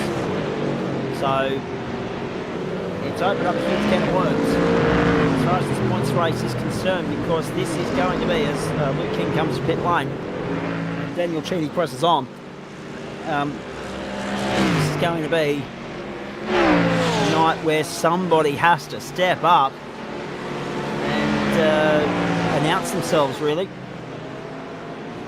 and enjoy the spotlight, enjoy the limelight on a night where the guys that have been stealing it for much of the campaign, up until last week when Scotty, of course, obliterated everybody, are no longer in the picture. Not ideal for Daniel Edmonds. His day will come. Him and DPR Racing are due a GT3 championship. Of that I have no doubt. Unfortunately for Daniel, he ran into Harry Lillis last year. He ran into Louis Greathead last year. Both whom put together magnificent championship campaigns and saw off the threat that Edmonds posed. And now Edmonds, unfortunately, the one chance he had to really reel in that deficit to Richard Mitchum and Neil Donaldson, gone through technical glitch, beyond his own control. James Scott punched out a 1:36.411 last time through. It was a 1:36.599. So his best lap of the race is only a tenth or two up the road from where he was last time through. Scotty's on the tear at the moment. Paddy Dench, Harrison Denbrinker, Bryce Young and Johnny Bannock, the top 5. Can I pick your brain about tyres? We saw earlier there, Dan, a couple of guys go for 4 tyres. Bo Cubis, of course, one of those. When you look at how rather hot the track conditions are tonight, the bitumen was reading in the 40s, was it not? Yep, there it is, bang, 40 degrees. No surprise to see the tyre wear is playing a part.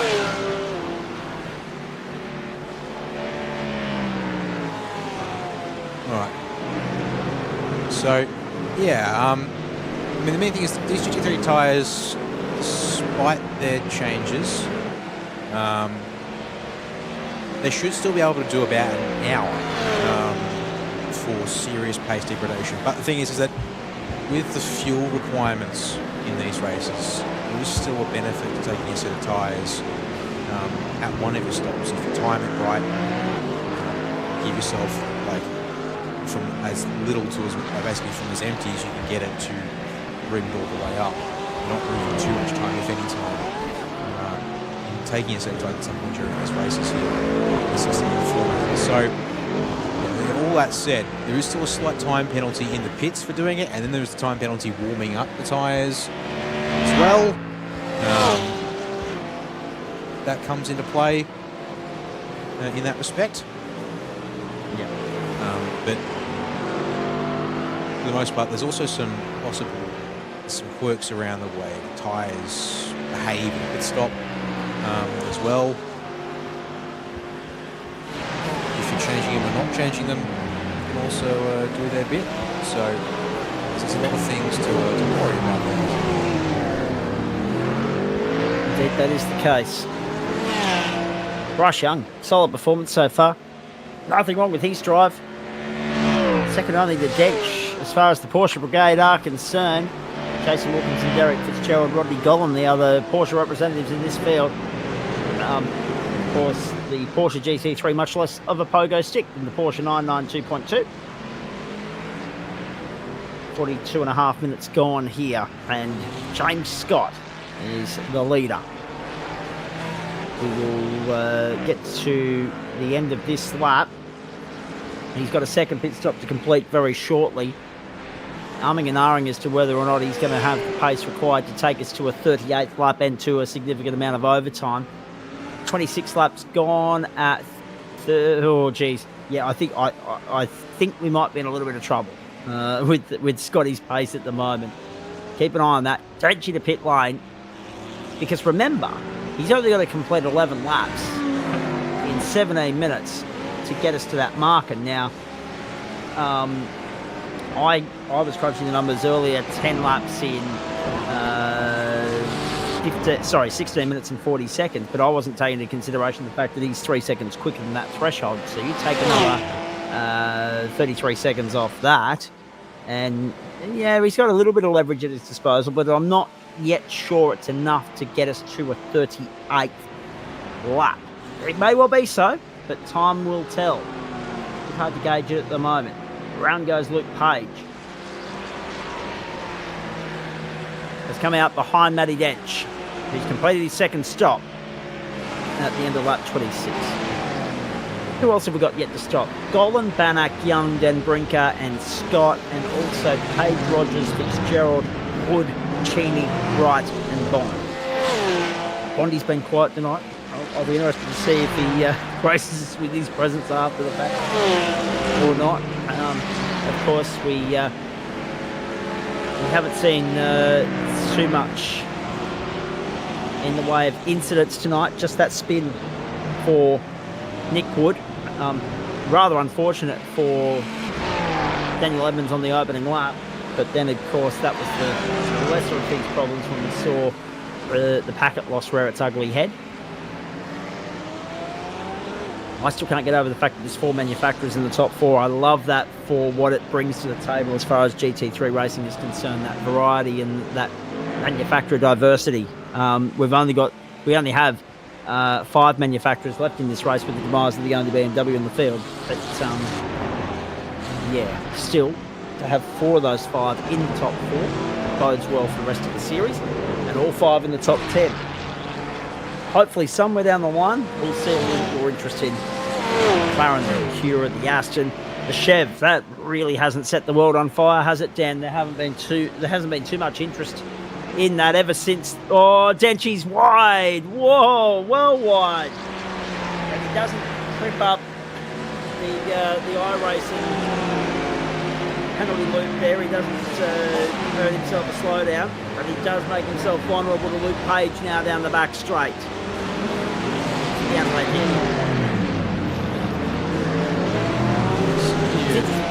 Yeah, you go. Yeah, I was just going to say, just watching, a little wide there at turn 2, a little wide there at the Adelaide hairpin as well. Just noting that Dench's stop times, he at least didn't take 4 tyres, maybe took 2 tyres somewhere in it. As both his stops, I believe, have been about 14 seconds apiece, and close to perfect for them. But whether it's fuel only or imbalanced tyre picks, definitely a little scruffy here at this point in time, given that he's not racing Page. Luke hasn't done his second stop as per info there on screen for you all. And he does run second of those 2 stops. He needs to try and see if he can keep his eyes firmly fixed forwards and chase down both keepers. Yep, and in comes Johnny Bannock on that note. So a little bit more cleansing going on here. Dench back onto the main straight. Page follows. So you got Porsche being followed by Mercedes at the moment. But yeah, hopefully somewhere down the line, mate. I mean, we could talk about the Aston, we could talk about the McLaren. The McLaren's been hugely popular in the past, not so at the moment. The Acura and the Chev, when they were the new toys in town, even the Aston, there was a lot of love around them. Not so much at the moment. It's a little bit sad to see. Yeah, unfortunately, when we get up to this pro division, we start to see a little bit more of the hunt for the meta pickers. Yeah, Johnny Banach, freshly out of the pits, going to swing back past Paul Rogers to reserve some track position and clear space to his name. But position 8 is his now. Yes. Still, it's currently eventually looking at effectively 4th or 5th. It's currently effective 3rd. The second just 2 cars ahead. Effective 1st is 3 cars ahead. So it's a pretty close buy for Mr. Johnny Bannock. But back to the point, yeah, when we're looking at the GT3 Pro, it's a lot more of a hunt for the meta car. And even it's not necessarily even Joe say.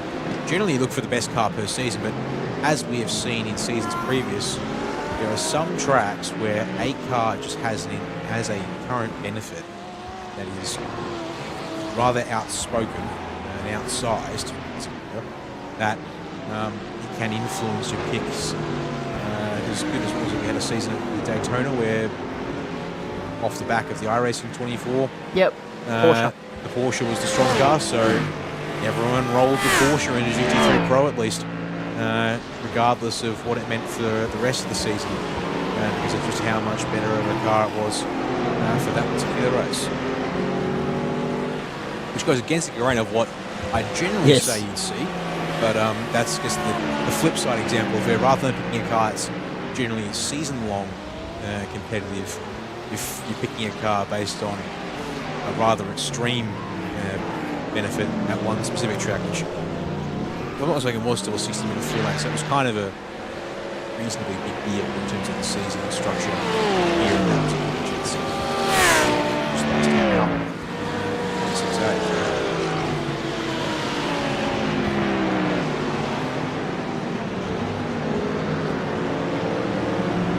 6-8. Through the tight, narrow, twisty, and somewhat slower middle section of the circuit. There's Bondi coming back out onto the track.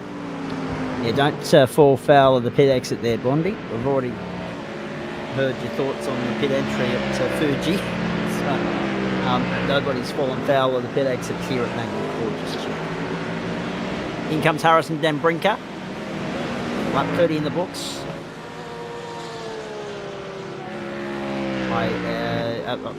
Now that I'm looking at it, James Scott still has to complete his second stop. I'm confident enough now to say that it will be 6 to go at the line. We are on lap 31. We will get to 37. That's any conceivable way that we do get to 38 at this point. 1:36 the consistent lap times there, so he's only going to be coming back to the line at 50 minutes and 24 seconds for that to be that. And not only is he going to come back after that marker, or that time has elapsed, but also he's got to complete a second pit stop as well. So that's going to rub out a 38th lap completely. Thank Christ. The calculator is not fried yet. I would have been putting it out the pasture and requesting a new one, if that was the case. And by that I mean the calculator being me. I would have been requesting me being put out the pasture. We would have been looking for a new companion here this time next Monday night. James Scott into pit lane at the end of lap 31 to complete.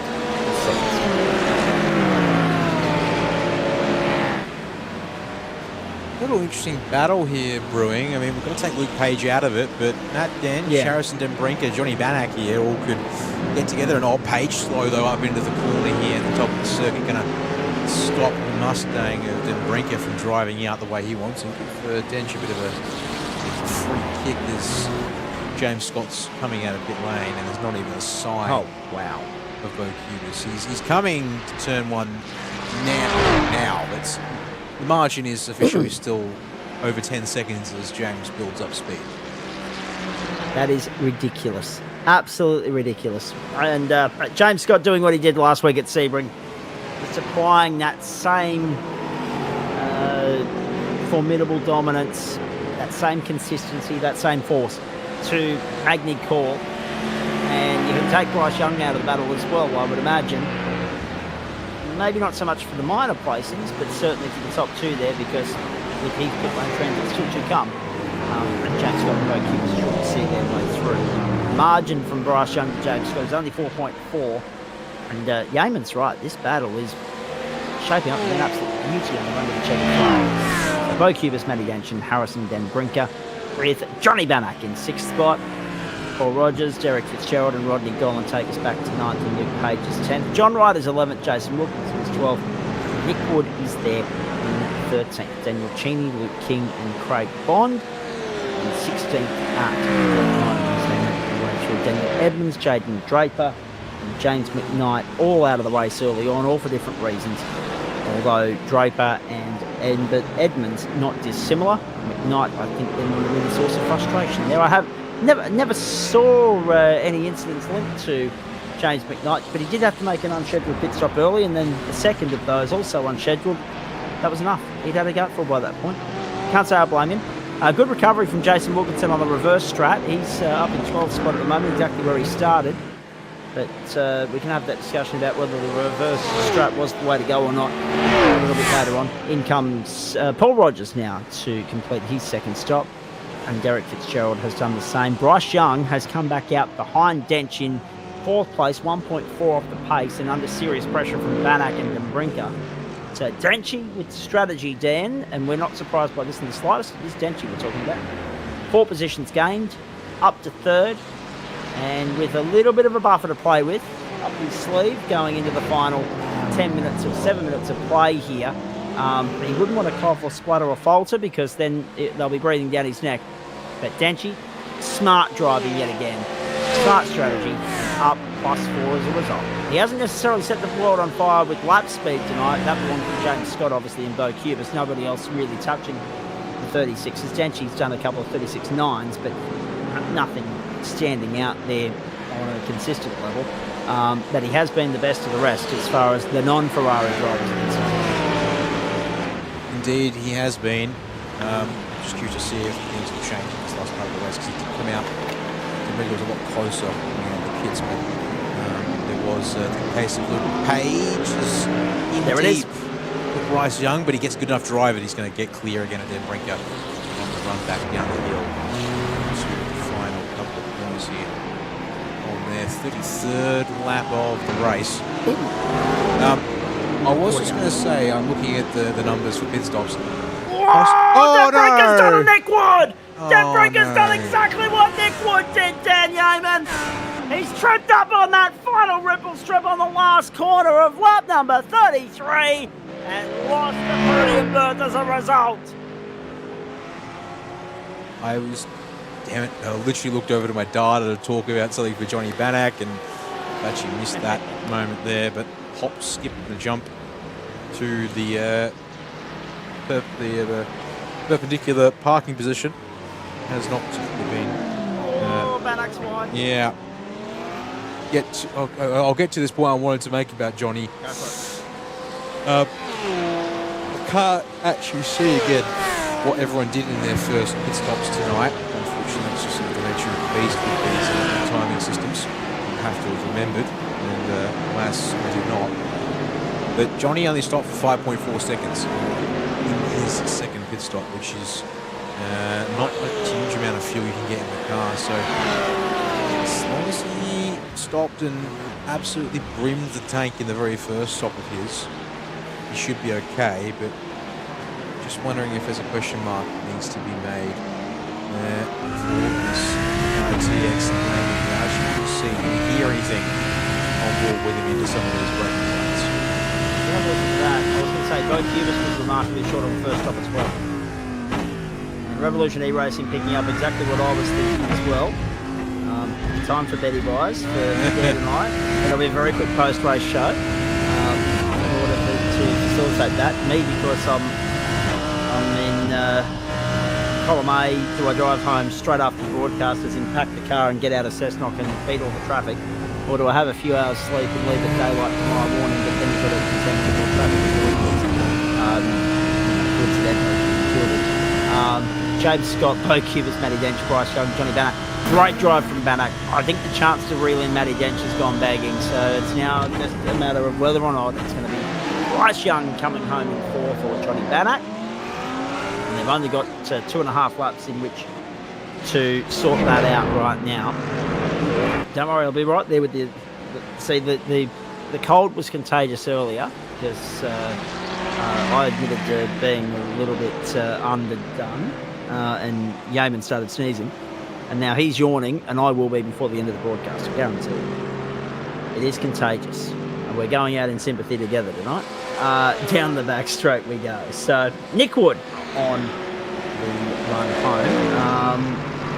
Copy that. If you decide to stay a bit, Zach, I'll catch up with you. Yeah, let's do that, Brooksy, because I do apologise with the rip tear rush bus nature of this week. And it always is when I come to Cessnock. I haven't had a chance to get back to you on Discord. I did see what you were messaging me about last week, mate, but I don't have a terrible amount of intel to offer you, but I will give you some sort of pointers as best I can. But yes, drop by. I won't be here too long. The packing will start, but yes, we will definitely catch up after the broadcast here. Bryce Young on the run home, and we are 2 minutes from home. Ticking down now. Just watching to see what will happen here with this one. It's got to be the hairpin, doesn't it? It looks like it, but for Johnny, he's not close enough yet, I feel like, to be in a position where the hairpin's going to be. He's going for it! He's going for it! He's going for it! Take it back! Johnny Bannock! Take it back! What about that? What a send down the inside to go to fourth! Didn't think it was there. Credit to Bryce Young, who saw it coming and said, right, I don't want any part of that on this particular lap. You can have the apex and I'll protect my car. And we'll go again another time if he's got something left for Johnny. All right, here I was maybe thinking we'd just wait a fraction before getting to the biff and barge. Now, critically for James Scott, he comes to the line, and this time, yes, we're inside it. Well, coming up to a minute left on the clock, so he will see the white flag here for a 37-lap race. Now the question is, will he? Is Barney actually on deck tonight, or is he lagging? Let's have a look. Yeah, there he is. No, he's there. He's there. About time he showed up. He's been a bit slack this term. No Cubas. I mean, that margin's out beyond 11 seconds again. Scott leads Cubas, leads Dench, leads Bannock, leads Young, leads Dan Brinker, then Golan, Page, and Rogers with Wilkinson in.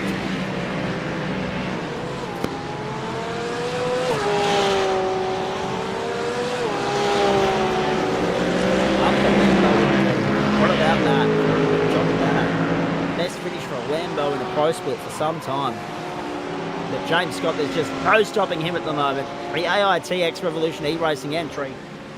2 from 2. Arrived and made a hell of a statement last week. Arrived with a bang. Arrived with intent. And set out and proved it in Florida at the Sebring International Raceway. And has backed it up again on a completely different racetrack that has lacked any sort of real carnage, no shortage of attrition, but most of it's been technical. It hasn't been the world's most intriguing or captivating or compelling race in terms of the excitement levels, but you've got to take the tame ones to appreciate the good ones even more, ladies and gentlemen, and I reckon we're in for a couple of beauties next week. We go back to Sebring, but this time, to Florida, but this time to St. Petersburg on the back of Sebring last week.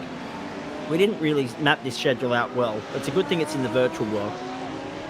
James Scott's just taking the checkered flag too, by the way, ladies and gentlemen. We are watching Johnny Bannock come home in fourth.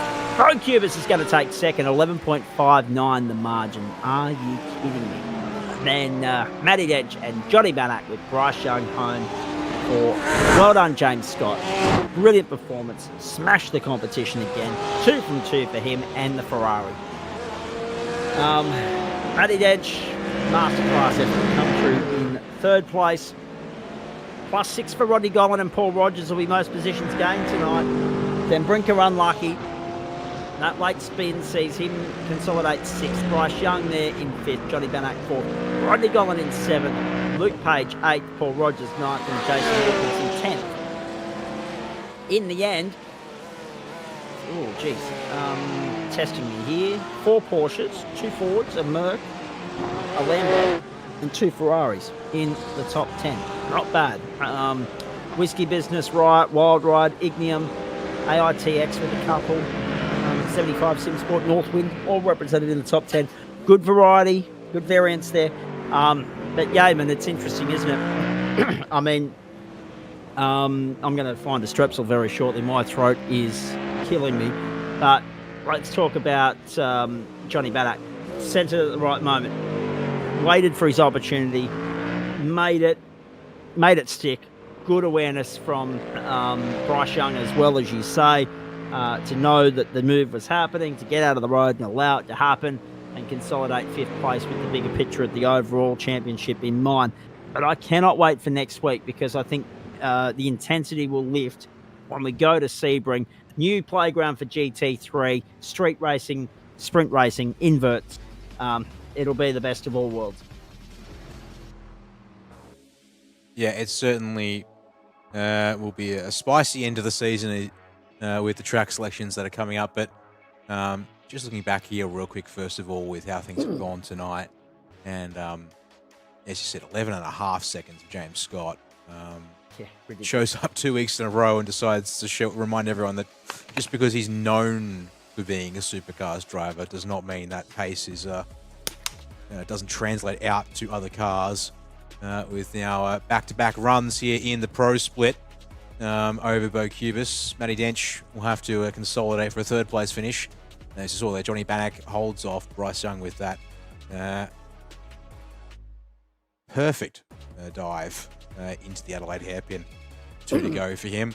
And then Den Brinker doesn't lose any more spots than a top 6 finish for him, despite the spill at the final chicane. He's ahead of Rodney Gollan, Luke Page, Paul Rogers, and as you saw there, as we watch the drivers cross the line, Jason Wilkinson around at the top 10 there. And look, at the end of the day, 16 drivers finishing the race as well, all on the lead lap too. The only drivers who are off the lead lap are those who ran into issues and retired from the race. Bondi will be disappointed with 16th. Not that it's going to stop him from turning up to have a yak with us post-race here. I'm sure he'll be in some sort of fine form when we do get to the boy from Gundagai in just a moment. Stay with us, folks. We will have the results from the AM and Pro-Am split for you, I hope, before we get off air this evening. We are going to catch up with Brooksy off air. I'm looking forward to that. 37 laps here. So 37 times 4. I should know the maths because I have to apply 37 times 4, sometimes more, when it comes to the 4 centilitre discount I get at the servos around the area. So that's 25 is 100 and 12 on top of those 48. So 148, near on 150 kilometres tonight. In fact, a little bit over, because this circuit is more than 4 kilometres in length. So we've gone and covered another 150 kilometres just to end another magnificent and very long day of motorsport. Brad Coates is about to join us here as well. I guess that bodes well with a view to his results in GT3 in the lower divisions. We're very excited about Pro-Am and Am being in focus over the next couple of weeks. Pro-Am, of course, 2 sprint races from them and 1 from Am over the next 2 weeks. One of the pro sprint races to come your way as well, and then the pro finale from the Le Mans. Dan, we didn't pan this calendar out very well, did we? Can we bring the calendar up just to show everybody at home? Have a look at this, folks. Because all this, can I say it now because it's 9:41? All this wank from the FIA earlier in the year, with regards to, regionalising the calendar, which is why, allegedly Miami precedes Canada, et cetera, and it's now in, so it's one trip to, it's not one trip, they've probably bolted back to Europe and done some tweaking and tuning and whatever else, so it's not necessarily regionalising at all. If they were back-to-back, I'd buy the argument, but I'm not. But have a look at this. We probably could have done a better job of regionalising the calendar ourselves. We could have put Sebring and St. Petersburg together. We could have put Magny-Cours and Le Mans together. with the other rounds in Europe. We could have combined Asia with Australia there, weeks 3 and 5.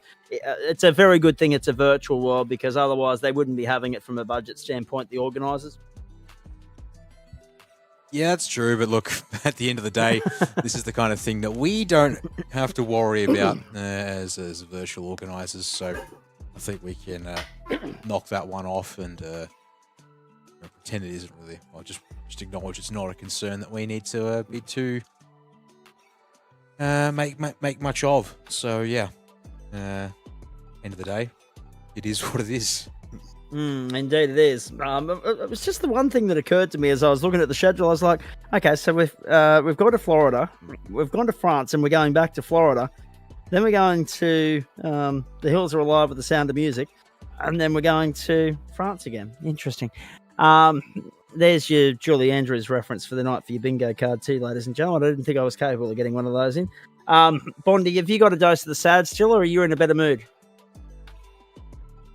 Depends what we're referring to completely. Okay, all right. In that case, then I'll get the Kleenex on standby for you. Stand by there. I'll come back to you in a moment. Brad Coates, mate, I don't have any intel with regards to what's happened in AM and Pro-Am. I'm hoping you might be able to educate me. But I take it that we're talking about a podium finish for you, considering you've slid into the booth for a chat. That's it. Podium P3 for me. Pretty good result this week. Happy. Well, let's talk about that firstly. Then we'll go to Scotty, and I promise not to pick Scotty's brain as much as I did last week, because really he could have had his own podcast. Last week we were chatting to him for that long. Let's chat to you, Coatsy, because it's been a while since we've had a chance to catch up with you, mate. Talk us through the race from your standpoint, the final 60-minute race of the season. We know that Pro-Am's been relatively competitive this season. Magny-Cours, not everybody's favourite cup of tea. I guess that was probably reflected by the fact that we only had 19 on the grid in Pro tonight. It's a tough circuit. It's a slow burn over the course of an hour. What do you make of it? I've been at Magny-Cours a lot the last 2 weeks in pretty much all weather conditions. Rain, hail, shine, you name it. So tonight was a bit hotter, so I was able to adapt to the conditions, but just clean air, bang out the laps and keep the tyres under control. A few spins ahead of me, which kind of helped out, but overall it was just a numbers game and putting in the consistent laps. Excuse me for a moment, Coatsy, I'm coming back to you. But I just want to intervene here and say to Dan, I mean, you know what we were saying earlier when we caught a shot of Bondi exiting the pit lane, and he was, flirting with the lines there, and we thought he doesn't want to get another pit lane exit penalty or a pit lane entry penalty like Fuji. Schmitty just slid into the chat here and said, note to self, don't cross the bleeping pit line. So he found out the hard way. That yes, there's a way to exit the pit lane there at Magny-Cours and a way not to, unfortunately for our good mate in the Lambo. More on that in just a few moments' time. Staying with you, Brad. How are you set fair as far as the championship's concerned, mate? I mean, there's only 3 weeks to go now. Are you in with a chance over the next few weeks? Oh, I don't know. The silverware's a bit out of reach. I've been having some okay top 10 results the last couple of weeks, but it's good to get back on the podium. Maybe we might see something materialise, but just trying to keep it up there for the last couple of rounds. We see you guys on broadcast again next week, I think it is, and then we get a sprint race from you the week after. I think it's the sprint next week and the feature the week after, right? So coming into tonight, the margin between the top 6 was 116, and between you and Schmitty it was 96. So that result obviously helps tonight close that gap, but obviously you got to hope for results for Benici and Woodsy and Snadden to also fall your way. Dane's dropped by for a chat as well. We'll get to him very shortly. But what do you... I mean, you are the only Porsche pilot in that top 5 fight at the moment. 6 different manufacturers in the top 6 because you got the Aston, you got a Ferrari, a Merc, a McLaren, and the Lambo, a Schmitty as well. It's one hell of a contest. We expect that from the Pro-Am split. You'll earn your stripes, 2 sprint rounds, and then the Enduro. Where do you think this championship can be won and lost? I don't know if I'm going to catch the 2 fast guys out front. Seems like P1 and 2 have just jetted off, but definitely there might be a chance for kind of that 3, 4, 5 jostling for that position. Hopefully Enduros, maybe a bit of rain we can hope for. That'll probably play into my strong suit, but yeah, the longer the better, I find. How are you finding the Porsche as a whole? Because I mean here in the pro split, we've only got 5 or 6 different manufacturers. There's a lot more manufacturer diversity over where you are. Yeah, look, I've had to go back to a Logitech G920 for the last probably 3 months. So Porsche's kind of that muscle memory, and not having force feedback, I have imaginary force feedback. So in the Porsche, I'm able to kind of imagine where the TC, where the spin is, where the feeling of the road is, and it's probably the best car that I can just drive. Indeed. With a view to next season, would you be keen to stay with the Porsche, or would you be tempted to go and test something else over that 2-week break? Well, hopefully the dev notes come out soon, or maybe we get a new GT3 that everyone can pile onto the new meta. But Porsche's good. I'll probably stick with it. Love my McLaren, OG McLaren, but did the Mercedes in the N24, and that was a bit of fun. So who knows? Maybe I might make a surprise visit in the Mercedes. Interesting. Watch this space. It's good to see you blokes not being content to stay where you're comfortable. Maybe go out and have a dabble in something else. It always keeps us guessing, and also, of course, it just showcases again the beauty of GT3, where there's no shortage of choice. There are the results for those of you. Snatto's grabbed a win. So Ferrari have won both Pro and Pro-Am tonight. Matt Schmidtke in for second. That penalty obviously ruining what might have been for Schmidt, unfortunately.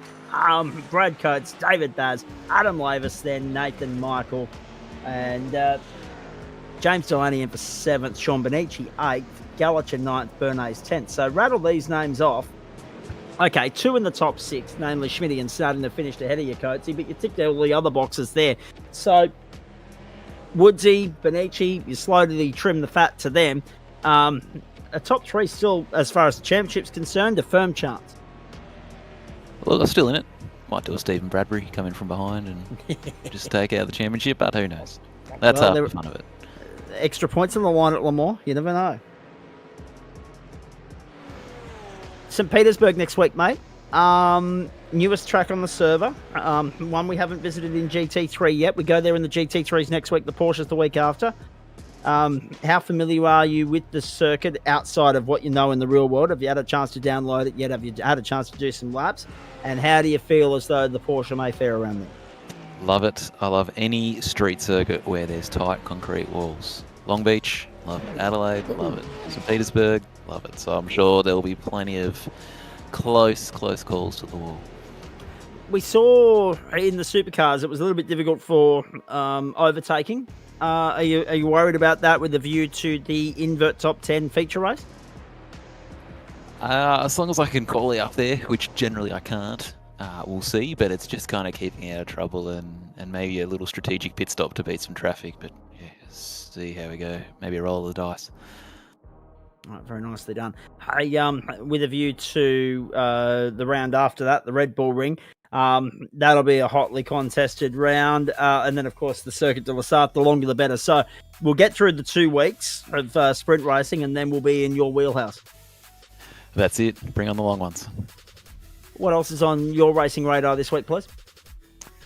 A bit of practice for Miami and Detroit. 2 new tracks for me coming up, and some other series, but probably looking forward to getting a new wheelbase and getting accustomed to that.